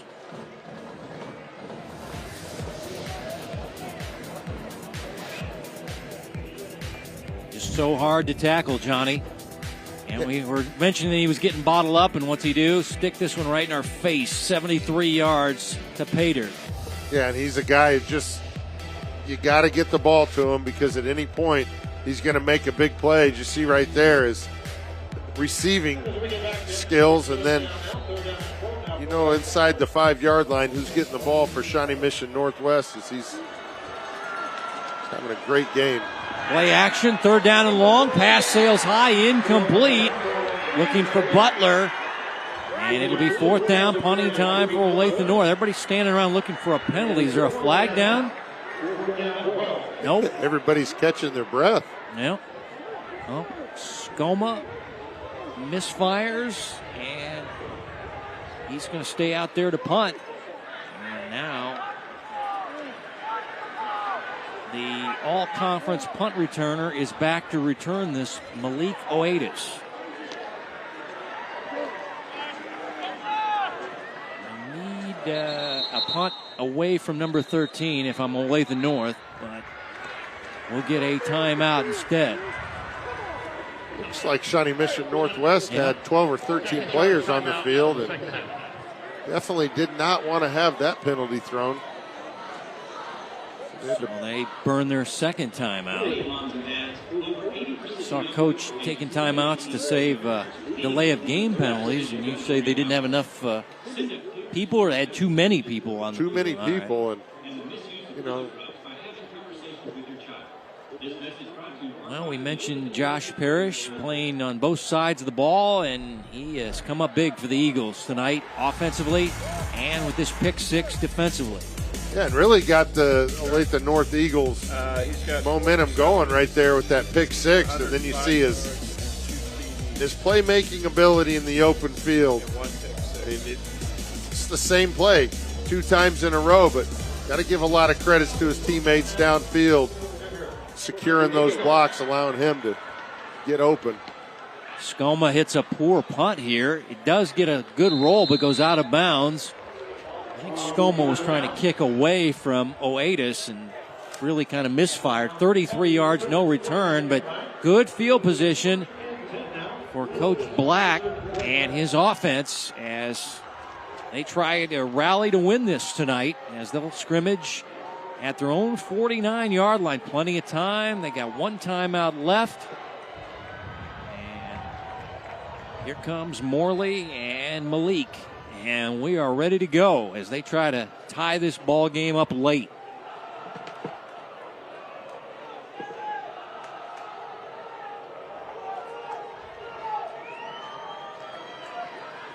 Quarterback keeping, rolling, throwing on the run, deflected away, incomplete.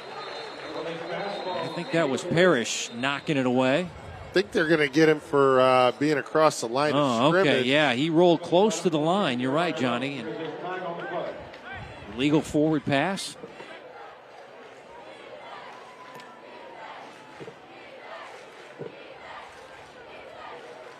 And I believe that's yards and loss of down.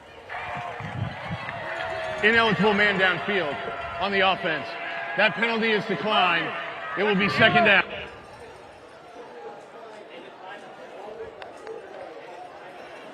Penalty declined, so that's interesting. Well, there were 2 flags on the field, and they didn't move the football, though. Side judge here. 2nd down and 10 is what they're saying. So I don't know why, if you're Olathe North, you don't take the penalty. And now here's Aotis, and he is ripped down hard. Oh, I tell you what, Devin Lowe wraps you up and just kind of lays back down on the ground. You go with him. Yeah, that's one guy obviously in the middle that don't want to get wrapped up by, but I see him do a good job of just holding his gap and stop Aotis at the line of scrimmage. And clock ticks under 4 minutes to go here. Have to assume you're in 4-down territory for the remainder of the game. 3rd down and 8. Morley turns, throws wide, incomplete. Looks like they were trying to set up a wide receiver screen to Bennett. And now you're faced with a dilemma, 4th down and 8. And Johnny says, you got to go for it, or can you still punt here and try to get it back? No, I think you're going for it at this point with only one timeout left. But go back to that last play, and it looked like that ball was tipped. Okay. Good job by the defensive lineman, not able to get to the quarterback, but able to disrupt that quick screen out to the wide receiver. Eagle fans making noise, looking for a 4th down stop. Morley down the field, pass going to be intercepted. And running back the other way and using speed, flag is down, is Joshua Parrish. Oh, that's Jason, I'm sorry. Jason Parrish this time. And once again, a flag is down right about where the interception occurred. And the Parrish brothers, each with an interception tonight. They wear 29 and 19, but no loud shoes for Jason, the twin brother. Let's see what Phil Lombardi says. After the interception, personal foul, blindside block, Olathe North. It'll be 15 yards from the spot of the foul. Olathe North will keep the ball. 1st down. So it is the 2nd turnover of the night for the Cougars, and now Coach McCartney will have a put the ball back late in the game, but he put a lot of air on this one, and there was a lot of Eagles there, and it was Parrish with the interception and a good return, but somebody with an illegal block. But the block occurred after the Parrish interception, so the Eagles lose a lot of field position on this. As Parrish was down near inside the 40-yard line, so Cougars still have a chance as Porter is bottled up on the 1st down run. Kelly with the defensive stop. One of their players out tonight with a weightlifting injury tonight. Mauricio Garcia injured himself lifting weights, so that's why Kelly and also Jonte Harris Webster getting time tonight on the defensive line for the Cougars. 2nd down and long. Porter, cut back, nothing doing. And now let's see if Coach Black wants to use the timeout. I think he's going to not elect to call it now, and you're going to have a little over 2 minutes to go on this next snap. So he's thinking if we can get the ball back with, a minute 50 to go, that's what he's going to do. He's going to hold that timeout until after this next play. Yep, 3rd down and 10. Eagles just in clock burning mode. They keep it on the ground, or do they throw? Milking the play clock down. Pass caught on a slant to Parrish. And there goes Josh. Forget about it, ladies and gentlemen. Nobody catches the speedster. And he's in for the touchdown. One Parrish intercepts it. Jason, his twin brother, runs it in from distance. And this ball game is good as gold for Olathe North. Yep, you can say goodbye, Shawnee Mission Northwest. This guy is phenomenal. Joshua Parrish. Yeah, and he's just over there licking his chops, seeing the one-on-one coverage and all the open space. And Skoma does a great job of throwing a strike. That's not the easiest position to be put in as a quarterback. Sometimes those slant routes are, you get a little bit too much juice behind it, but does a good job of throwing a strike. And again, there's not enough words to talk about how good Joshua Parrish has been tonight.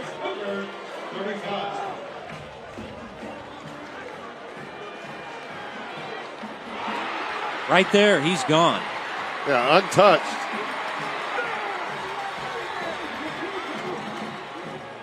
So let me see if I got this straight, Johnny. He has a pick 6 for 26 yards, a 23-yard touchdown catch. Has like a 64-yard touchdown catch, and now throw this 73-yard touchdown catch. Can you say team MVP tonight? Because he has been dominated. They're saying now 76 officially for the Eagles. Who only scored 26 points last week, have 49 on the board.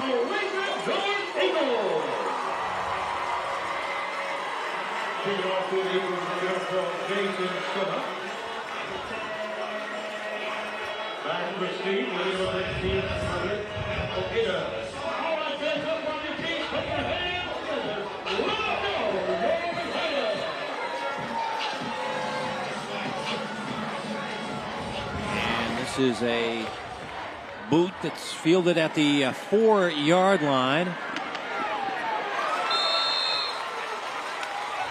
That was Tyler West, the speedy sophomore, on the return, but the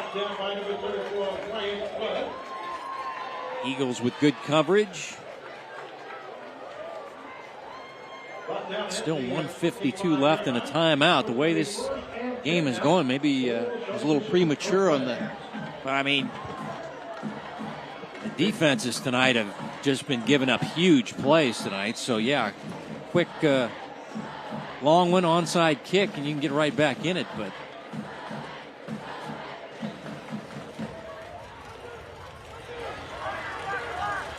Morley and the offense out. They've had 2 turnovers tonight. Morley has thrown 2 interceptions.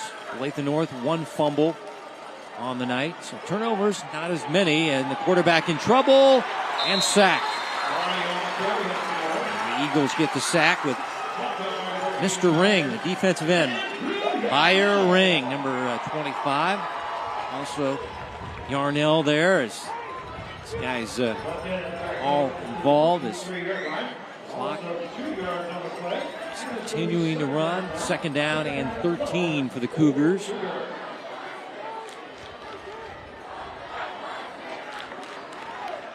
Pass to the outside.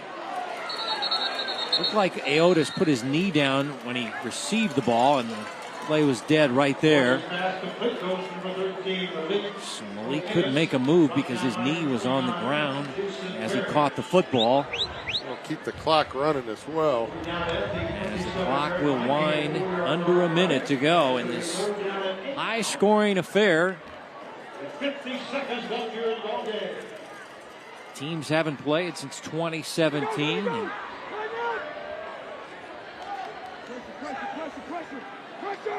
3rd down and long. Pass low, incomplete.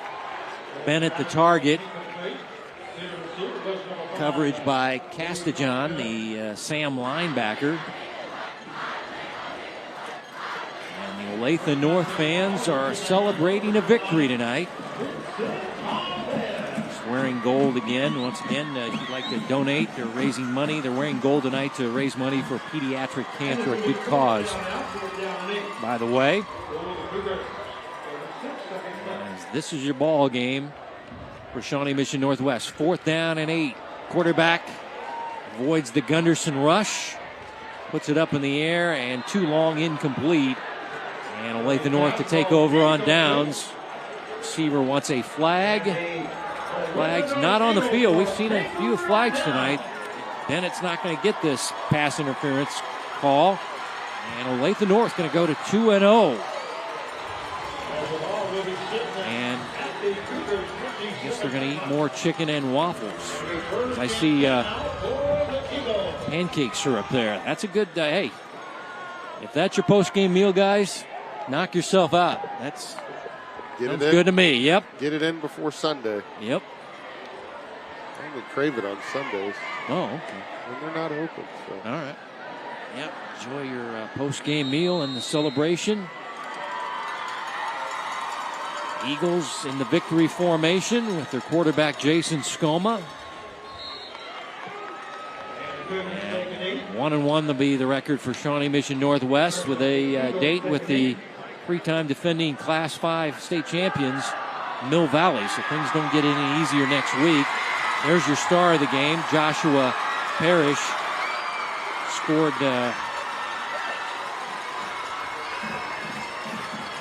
4 touchdowns tonight. Yeah. There's his receiving night, and an interception return for a touchdown, 26 yards in the first half.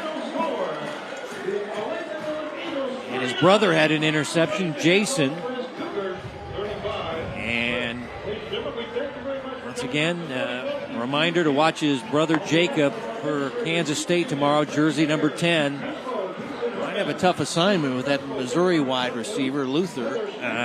Luther Burton. Yeah, got his own chips, and big time player. I don't know if he has his side of the field or not, but the Parish is the real deal, and Olathe North wins it. Your final score tonight is 49-35. Hy-Vee postgame coming up next. You're watching the Hy-Vee High School Game of the Week on Spectrum Sports.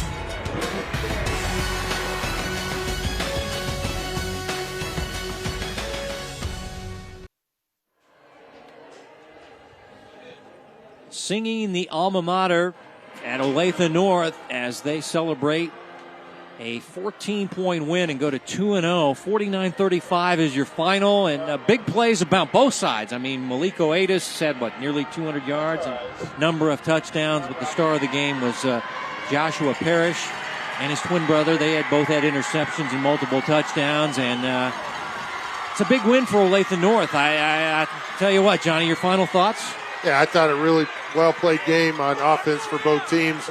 You know, it's a tough defensive, assignment when you're playing against two highlight guys like Parrish and Oatis for the other side. But, I think these two guys are going to be battling out in the playoffs at some point. Special thanks to our school ADs, Angelo Giacalone and Josh Price from Olathe North, coaches Bo Black and Chris McCartney, our producer, Wildman Rick Willoughby, and Johnny Beck, and our entire Spectrum Sports crew. Kevin White saying so long from ODAC. Your final once again, and a shootout. Olathe North and Sunflower League play battle Shawnee Mission Northwest to a 49-35 final as they win it at home, as we say goodnight from Olathe.